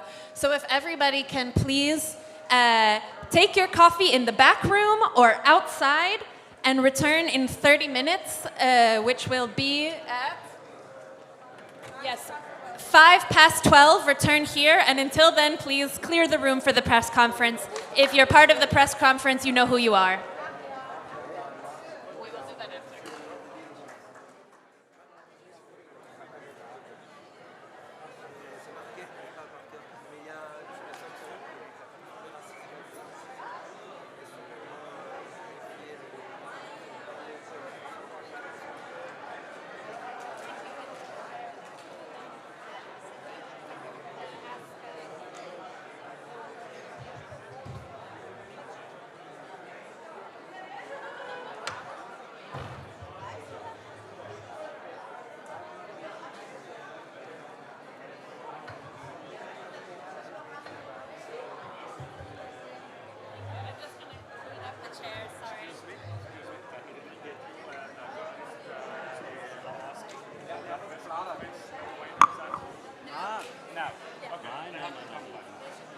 Ja, ich habe nur 3 Mikrofone ausgegeben.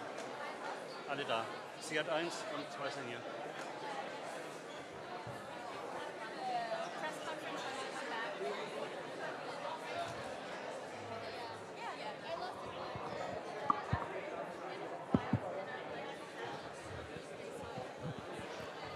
Martin, es ist alles da.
Hello.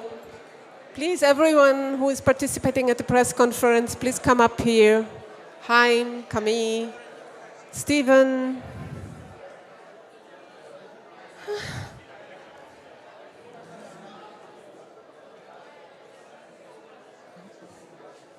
Haim,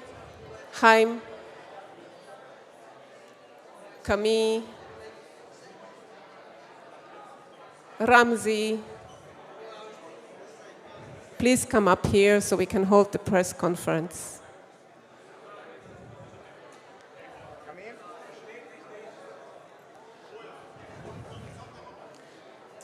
Ramzi, Chaim, Camille, Stephen. Please come up here. We want to hold the press conference. We are in delay with our program today, so as yesterday as well. So please come up so we can start. Yalla? No.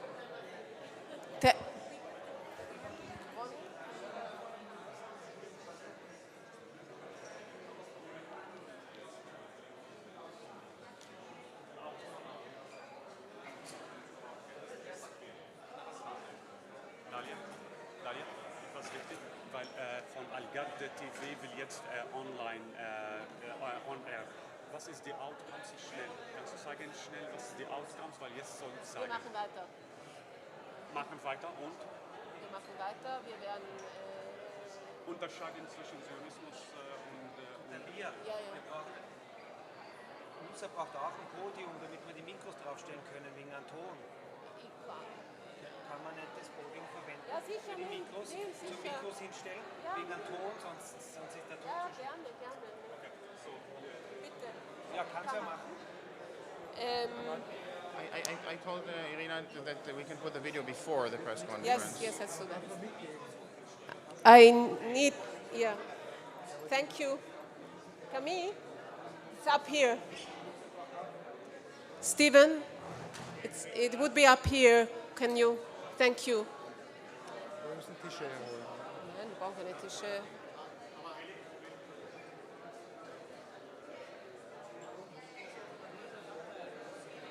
It's up here, please. Can I invite you? Ramzi, please. People want to go on air, so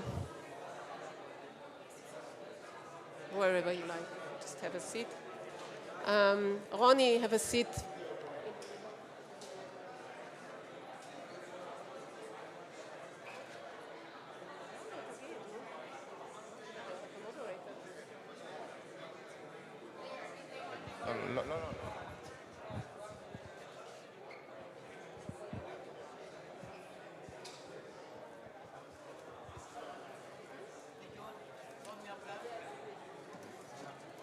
Please.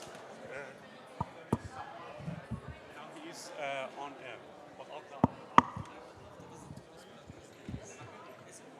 outcomes, he goes, he's on air on TV. I got what of the outcomes to say something to make another conference. Another conference to differentiate from between Zionism and Judaism. Okay.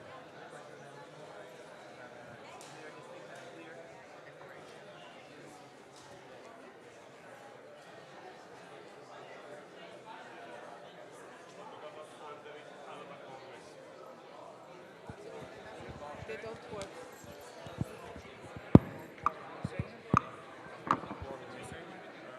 אתה מתחיל עם הוידאו של...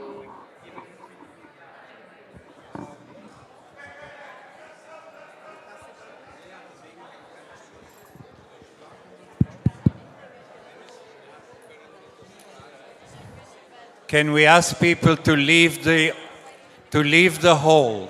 Can we ask people again to leave the hall? We would like to start with the press conference, please. We ask for quiet. Hallo, hallo. Wir sind hier sehr viele Leute in der Halle. Hier soll eine Pressekonferenz stattfinden. There will be a press conference here.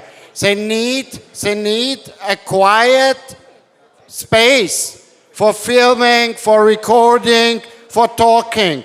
So this hall now is only for the people necessary.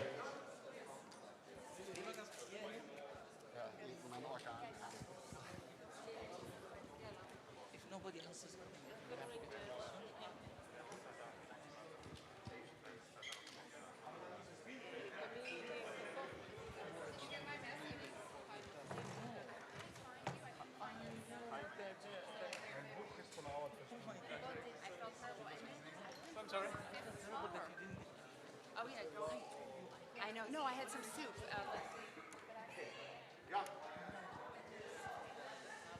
A video? Yeah, we start with the video. This is now more possible. I felt so bad. My friend, my Palestinian friend drove. She's like, how can you as a Jew not get the Palestinian water? I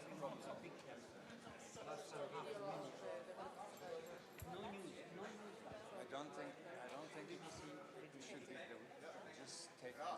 Now we have Because we've got to stop.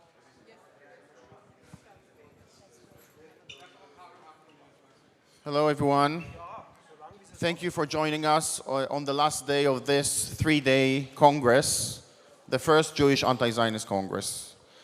We would like to start with a short welcome message from a supporter who could not come to join us in person. We will start with that and carry on with the press conference.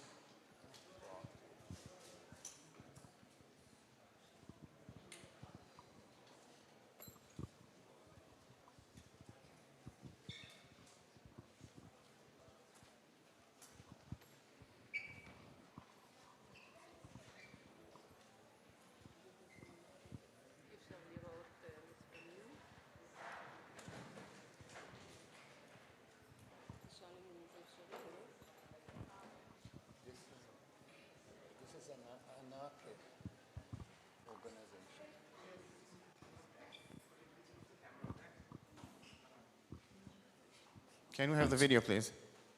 1.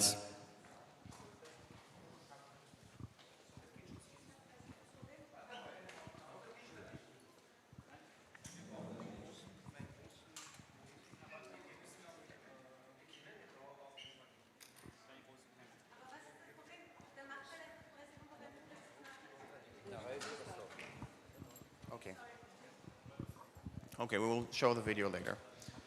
My name is Ronnie. I'm among the organizers of the first Jewish Anti-Zionist Congress here in Vienna, which has been taking place over the past weekend. I would like to ask Mr. Chaim Brashith to tell us a little bit about the coming together of the Congress and your take from the last 3 days.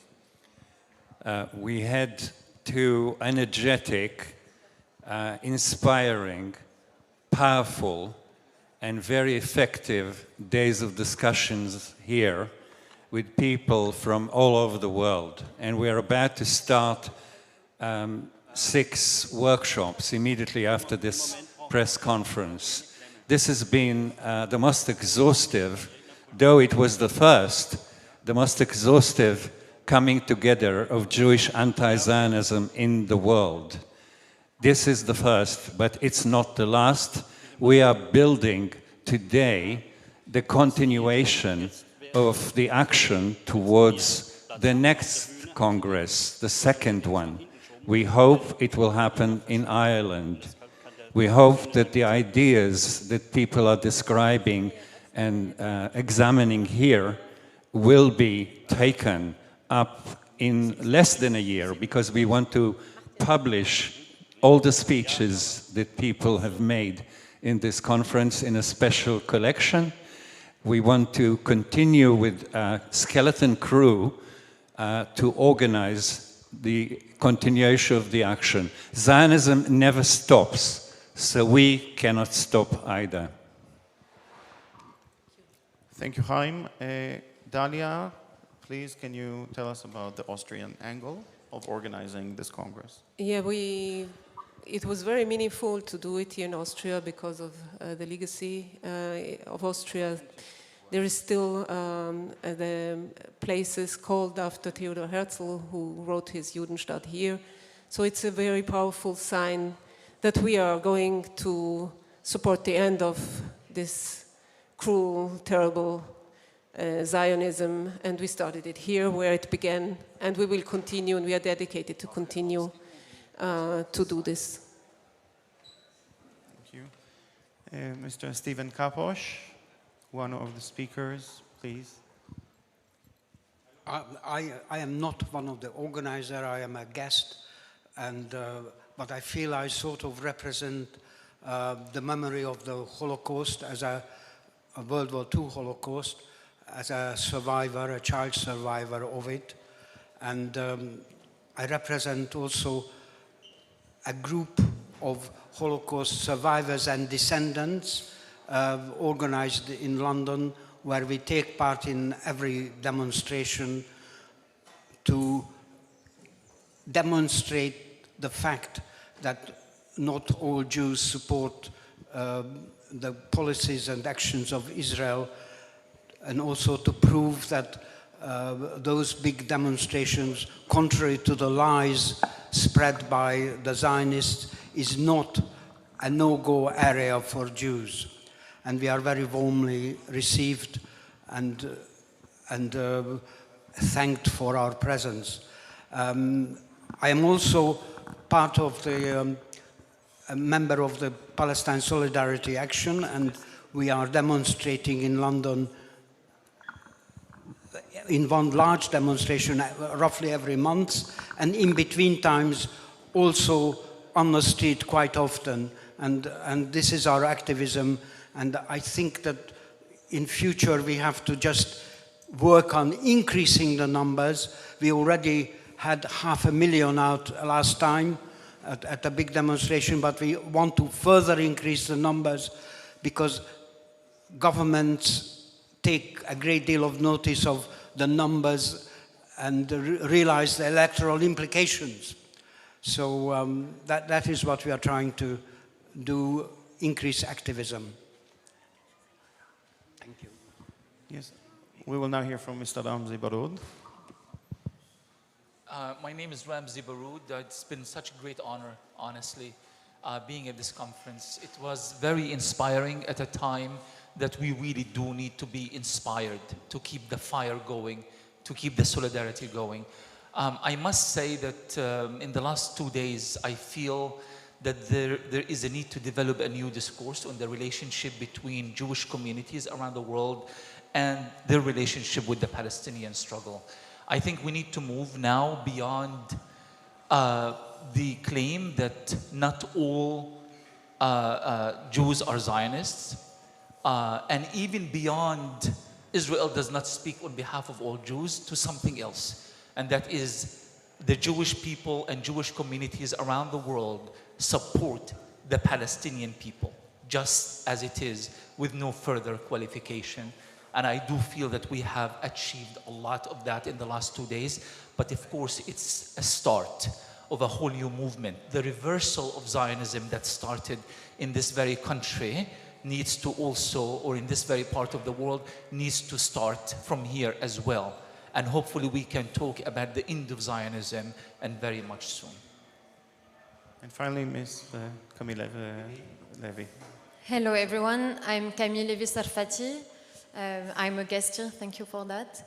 I am speaking here as an Arab Jew who decided to return to Tunisia 7 years ago after my family was taken away from this country in 1957.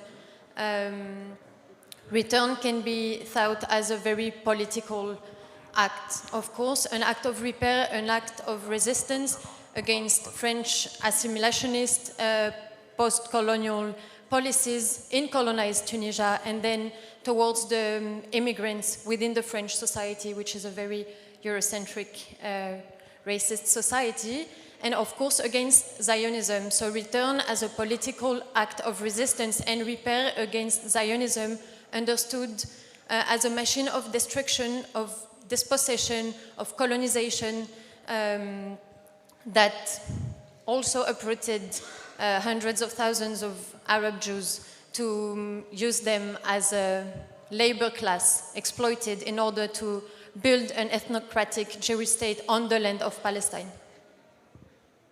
Thank you. As you can see, this is a gathering of people of different backgrounds, Jewish and non-Jewish alike, with a clear message against Zionism and the ongoing crimes of the Zionist state, with a plan of what needs to be done in order to eventually abolish those ongoing crimes of the Zionist state. We will take questions.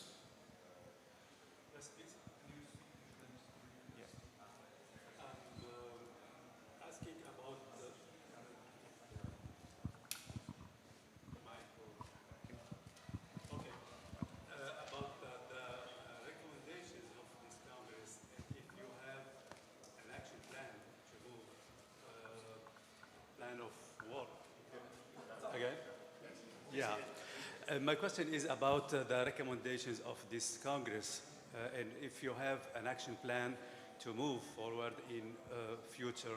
I listen Sir speak about the second round of this Congress and what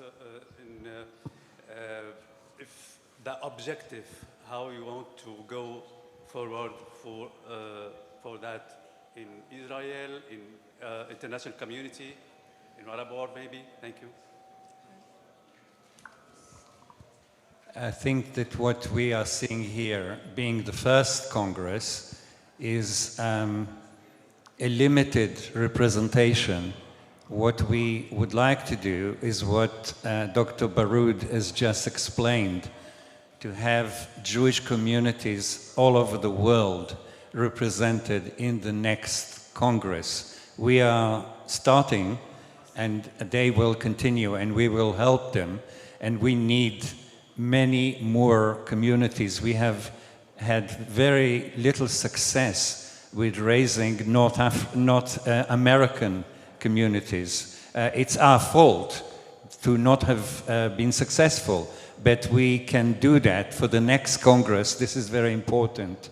And we need a plan not just to work as Jews and anti-Zionist Jews against Zionism, but how we combine across the world, like the South African anti-apartheid movement, together with unions, together with non-governmental organizations, together with academics, with jurists, with all the different pro-Palestine movements across the world, to create a united pro-Palestine end Zionism movement now. We don't want a ceasefire. We want an end to Zionism. We want the disease finished, not the side effects. Any other input also about the participation of Palestinians in that? Yeah, I'm not one of the organizers, but honestly, I felt like I was in a sense. It feels like a big family, a big community, and I appreciated that inclusion. It's very clear that this conference is not about an attempt to register a position, that we Jews get together and say we are anti-Zionist and Israel does not represent us. Clearly, this is not the case. This is a culmination of a process that has started a long time ago. Some of these scholars and activists and academics and social justice warriors have been doing this for many years. This is an attempt at bringing all of these efforts together in one unified political position and moral position. The other thing is that I don't even think that we need to wait until the next conference, hopefully in Ireland, because every one of these individuals, the moment they are going to go back to wherever they come from, they are going to resume the work that they have been doing. And they are going to organize and mobilize the same way that they have been doing. So this is an ongoing process. This is not a position to be taken and then people would move on with their lives. To the contrary, this is a stream of efforts. It's been going on for a long time. It will continue as well, and it's also a critical stream within the larger global movement for Palestine all over the world. Thank you. Yes, please. Yeah, thank you, Dieter Yes. Renspes TV. As this Congress started, Israel launched another front with its attacks against Iran. What role does the Congress play in fighting against the new aggressions of Israel? And does the Congress has any comment on the recent aggression against Iran? Back to Kein.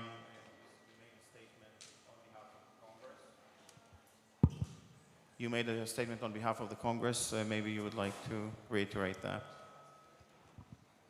You called it the new aggression. Of course, you know that it is not new.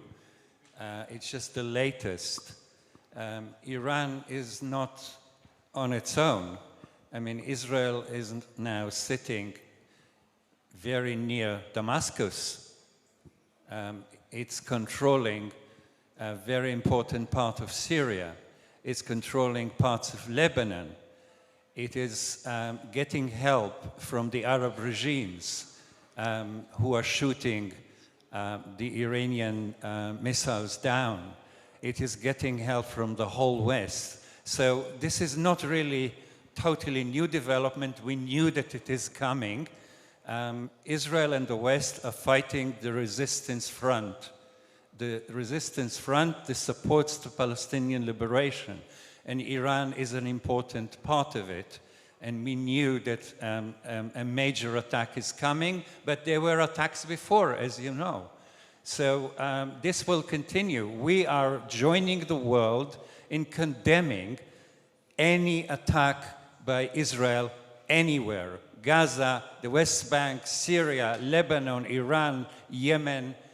Israel is against the whole Middle East. It's against the Arab and Muslim East, and we are totally with them against Zionism. So this is not new for us, because we were there for decades as anti-Zionists against the crimes of Zionism. This is just the latest, but of course it has a potential to develop into a nuclear war. This has never happened. And Zionism, which is specializing in death and destruction, is now putting all of us in the line of danger. Questions? Rahma, please. Can you have... My question is more... Wait.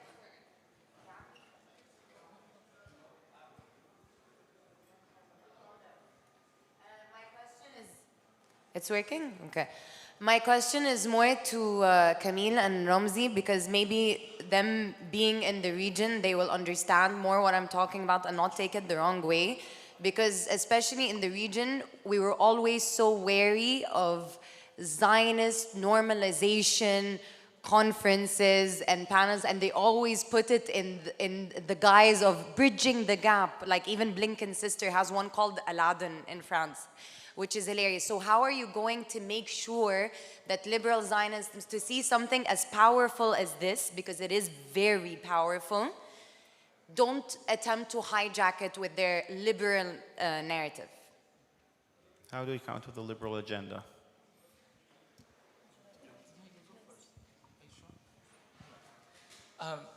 I think the term normalization here needs to be qualified. It's very important that we define it correctly.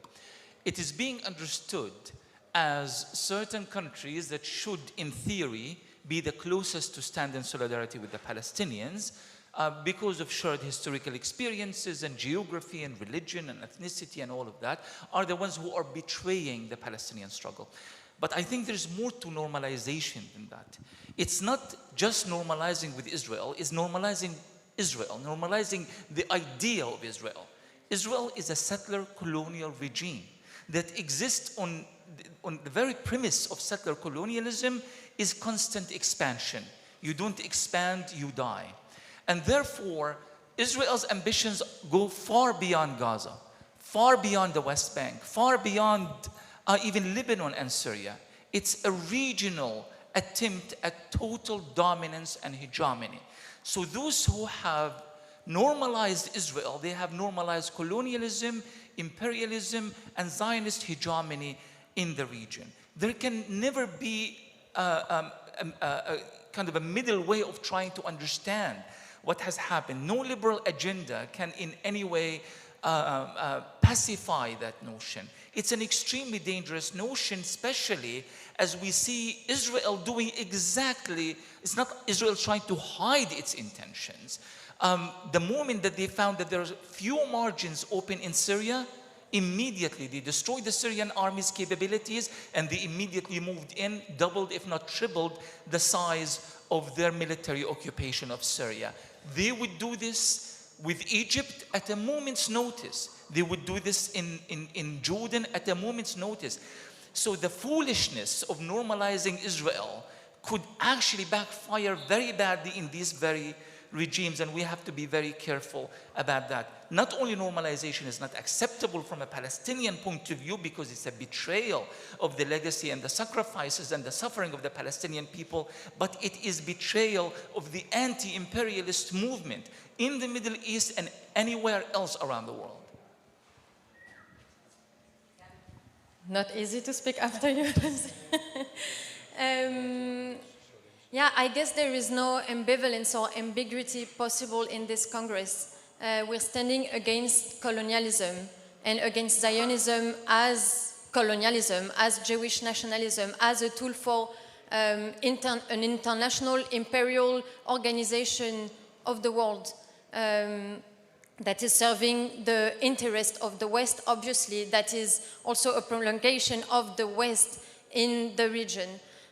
So I don't see any ambiguity possible in this. And it's probably our responsibility in the region to recreate this trust with people who have been able to deconstruct those categories that have been built by the West and by Zionism for so many decades, over a century now, building those enemy oxymoric categories of Jews and Arabs, ethno-national categories of, I mean, I'm talking about Arabs because I'm based in Tunisia, but could be Iranians, Turkish, etc., etc. The list is long.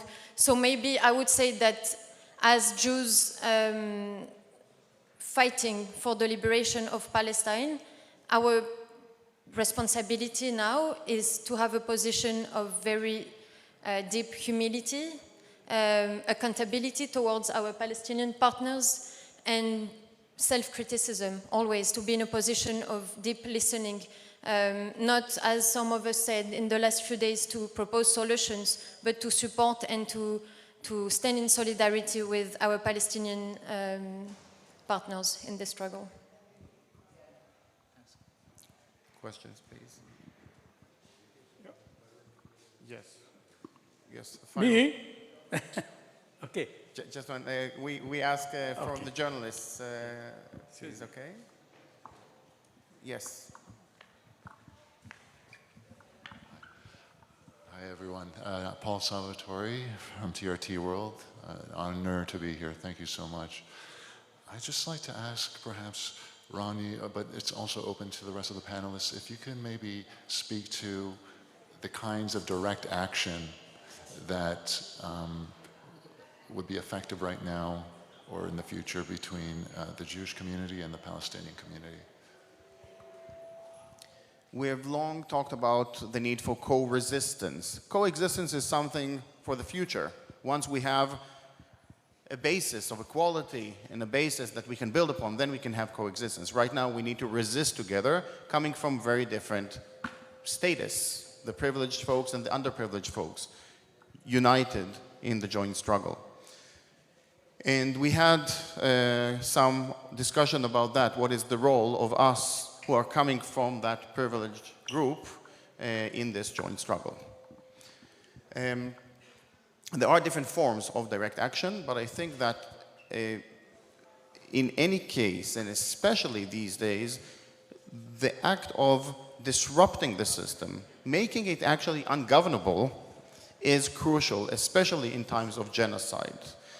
I am part of Palestine Action. We have taken direct action against the military, the ones who supply the means of destruction, the weapon manufacturers in the UK and now across the world. And this has proven to be actually very effective. I mean, considering that we are acting against great forces where also the Israeli embassy and the Israeli government is colluding with the prosecution service in the UK. So they go to these lengths in order to go after activists who simply try to stop the crime that is happening in front of our eyes. We're going to the source and we're trying to stop that crime, those weapons that are being shipped to Israel to bomb helpless people in Gaza. So there is a large campaign of direct action of different forms. We can mention the Freedom Flotilla that happened not long ago, and I was there in Sicily to send off the boat along with other activists, and we talked about different forms of direct action.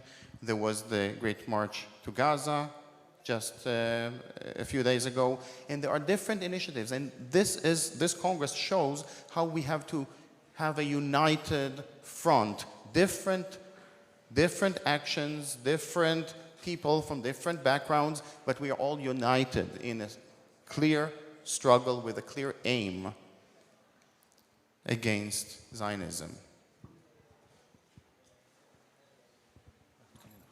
final question. Yeah, one more question from me. You said you're planning to hold a series of conferences in the future, maybe next year in Ireland. You mentioned regarding your preparations, have you established committees for these future conferences, like financial, organizational, media committees and support funds? Yes, we are definitely want to do that, and we are doing it today through the workshops that will be planning those activities. But I wanted to come back to our friend from TRT. I think it's very good that you're here today. Most of the mainstream media isn't here, and TRT is very important for us and for the Palestinians, because you're probably almost alone. Also, as a member of NATO, Turkey is very important in the region and in the world. And we hope that Turkey will actually do what the Arab nations have not done until now. This is really commensurate on Turkey and its history to act in support of liberation of Palestine. And I think we are waiting for that. And so we welcome you intervening on this. I just want to add that I think those who are taking part in direct action are the real heroes of the movement, because they are putting their careers on the line, and I think it's very heroic of what they are doing. But I just want to add that as well as fighting back at the larger scale against Israel's various aggressions, we mustn't forget the fact that repression is going on at a lower level, at institutions like universities, local authorities, etc. And I think we must try and return to the fight against the main instrument, which is the IHRA definition of anti-Semitism. I think the time has come to have an organized attack against that definition and stop its pernicious use at all levels.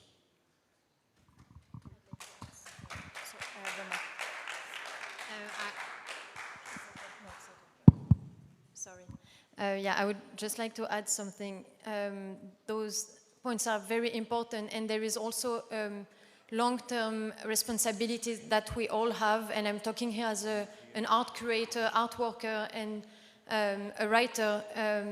The responsibility we have to produce narratives, counter-narratives, new narratives, the responsibility we have to create a new language, an alternative language, because we have all collectively failed in producing narratives that were stronger than those offered for over a century by the Zionist ideology. And culture, art, counter-mapping, I've said it yesterday, I'm sorry to repeat, but like this massive Zionist and Western cultural production have led to what we are witnessing today, to the construction of an enemy, a common enemy, that is the Arab, that is the Muslim. And it is our duty today to produce those very needed and urgent narratives that so many of us, so many of Palestinians especially, have already produced and are still producing, but that are being made invisible and silent. And we collectively have also to think long-term in terms of how to produce stories, narratives, representations that are more powerful than those produced by Zionism. Thank you. Yes, I wanted to know if you did reach out to channels like Al Jazeera, BBC, mainstream media, and if you had some sort of response or zero response. And my second question is, are you planning also on getting together or creating alliances with movements such as the AES countries in West Africa who have managed to kick out France and American imperialism, or other anti-imperialist movements in the global south? Thank you. The answer to the first question is yes. We have written to all the mainstream media in a number of European countries. I was responsible for contacting mainstream media in the UK. You can see that TRT is here, but none others.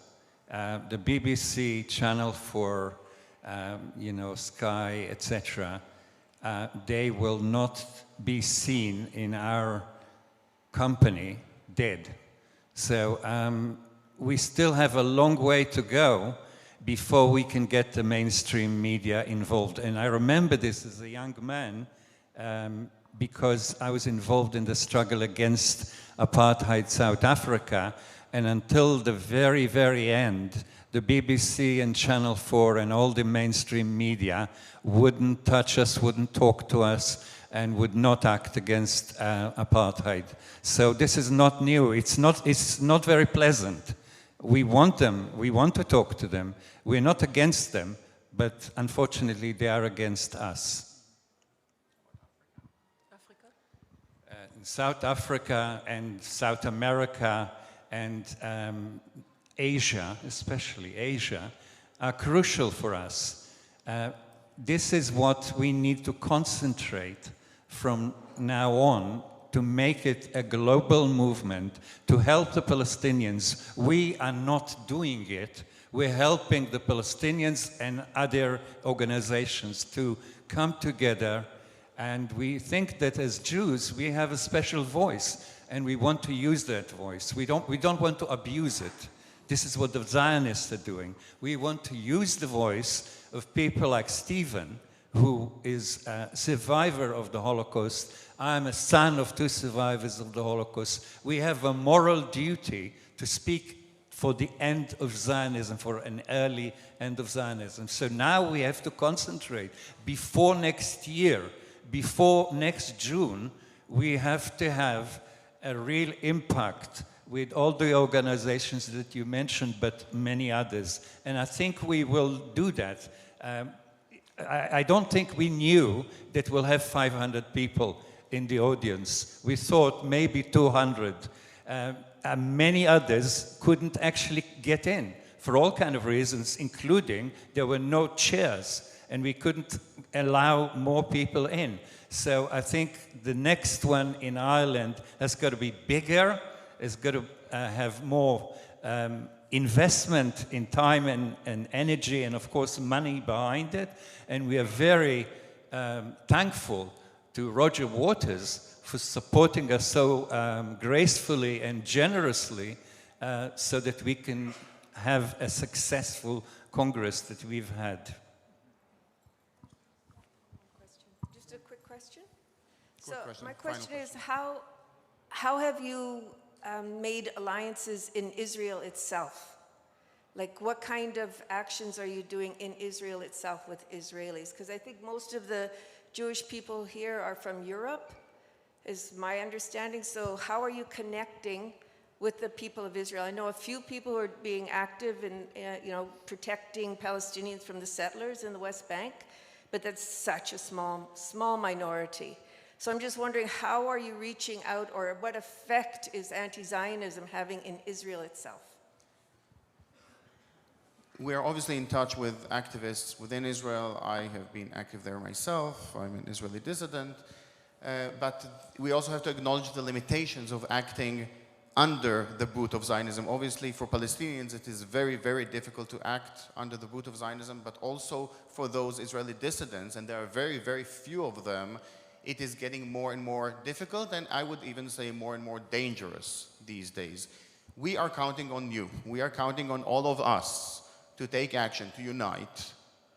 And this is exactly why there is a need for us to speak together here, because there things are not going to change without the pressure that is applied here, without the concerted effort that is applied from here to change the situation there and to free and liberate Palestine.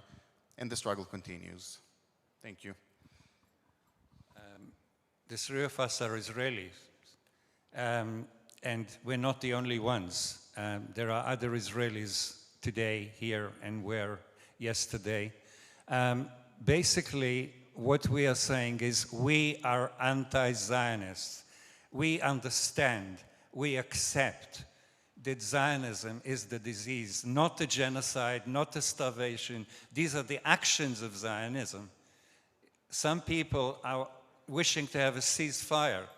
You cannot have a ceasefire with Zionism. Zionism must go.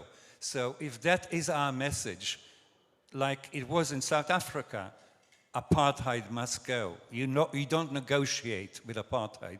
Then a lot of people find that message difficult. I was active in the ANC in London, the anti-apartheid rather, in London.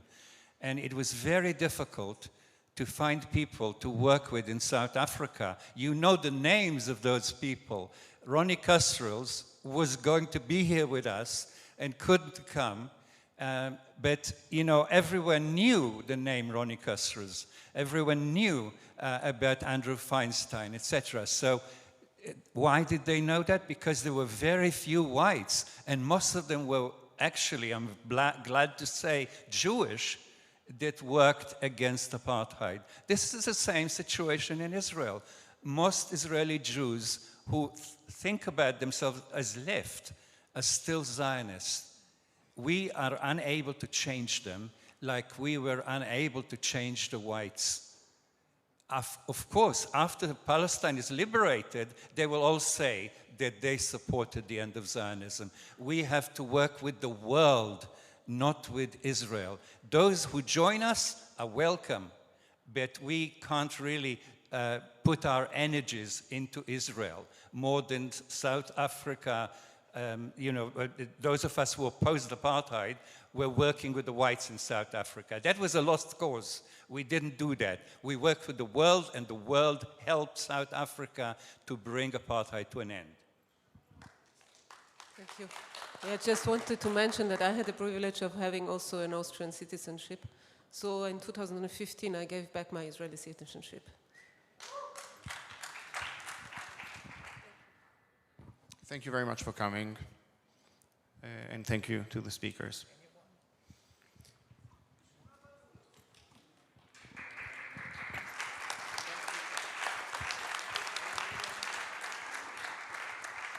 We will show a video.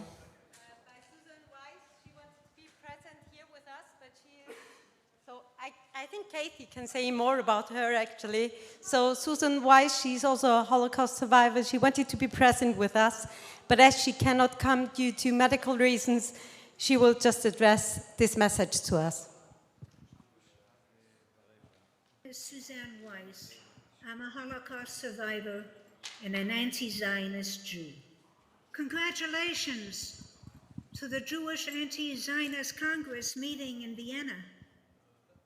Jews across the world are proudly visible among the millions demonstrating in solidarity with the Palestinian resistance against the Israeli-US Zionist colonialist genocide. Our moral duty as Jewish anti-racists demands that we pressure the governments in partnership with the Israeli-US genocide to act immediately and unconditionally to stop the war in Gaza, to block the genocide, and to send the food and medical aid to the besieged Palestinians. As a survivor of Adolf Hitler's Holocaust, I was a Jew marked down for death as subhuman. In France, where I was born, I was saved by the solidarity of many individuals. Whole communities hid us and acted collectively with fierce determination to protect those fleeing the organized Nazi butchery. They believed in justice and in humanity. Zionism contorts Judaism to mean the same as Zionism, but Jews today can reclaim our Judaism and show in action our rejection of the horror that makes Palestinians pay for the crimes of the German Nazis. Today, I look at Israel's unspeakable barbarism against the steadfast Palestinians and tremble at this unforgivable crime done in the name of the Jewish people. As anti-Zionist Jews, we must redouble our commitment in the Palestinian resistance movement and work collectively with meaningful acts of solidarity that strike at the military and economy of Israel and of our governments and corporations in our home countries. As Jewish anti-Zionists, we resolve to continue to struggle with tenacity to break through the repression that silences the Palestinian voice. Palestinians must be heard. They must live. They have a right to their land, their life, and liberty. Palestinian freedom is also our freedom and the freedom for humanity.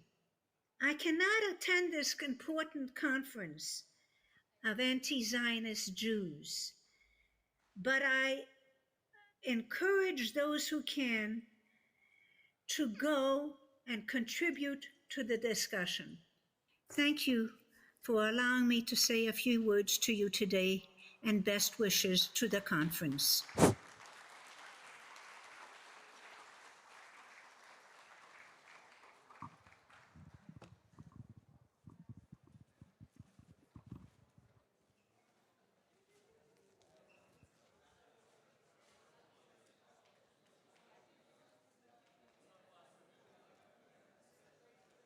So, friends, comrades, we have now the workshop session, and Gabi Kaplan will explain where it will happen. It's here also on the poster. Hey, everybody. Yes, we're going to move now into the workshop sessions. It's here on the poster. Maybe we can also get the slide up. There's a slide with the workshops and the location. If I could have everybody's attention, we're going to disperse into the workshops shortly. We have 3 workshops going on now. The first workshop is on challenging the Zionist narrative in the mainstream media. That's going to take place here in the main hall. So if you want to join the workshop on challenging Zionist narrative in the mainstream media, stay here in the main hall. The other workshop is moving from words to action with a focus on the UK, Ireland, Spain, Norway, and France. This is about the countries that have said they're going to do something, but they've been empty promises. What do we do about that? That is taking place back in the dining room where the coffee is served. So if you want to join the Moving from Words to Action workshop, please go to the back room. And the third workshop we're going to have right now is building a broader alliance with trade unions and political parties. So if you want to work with the alliance building with trade unions and political parties, that's going to take place upstairs.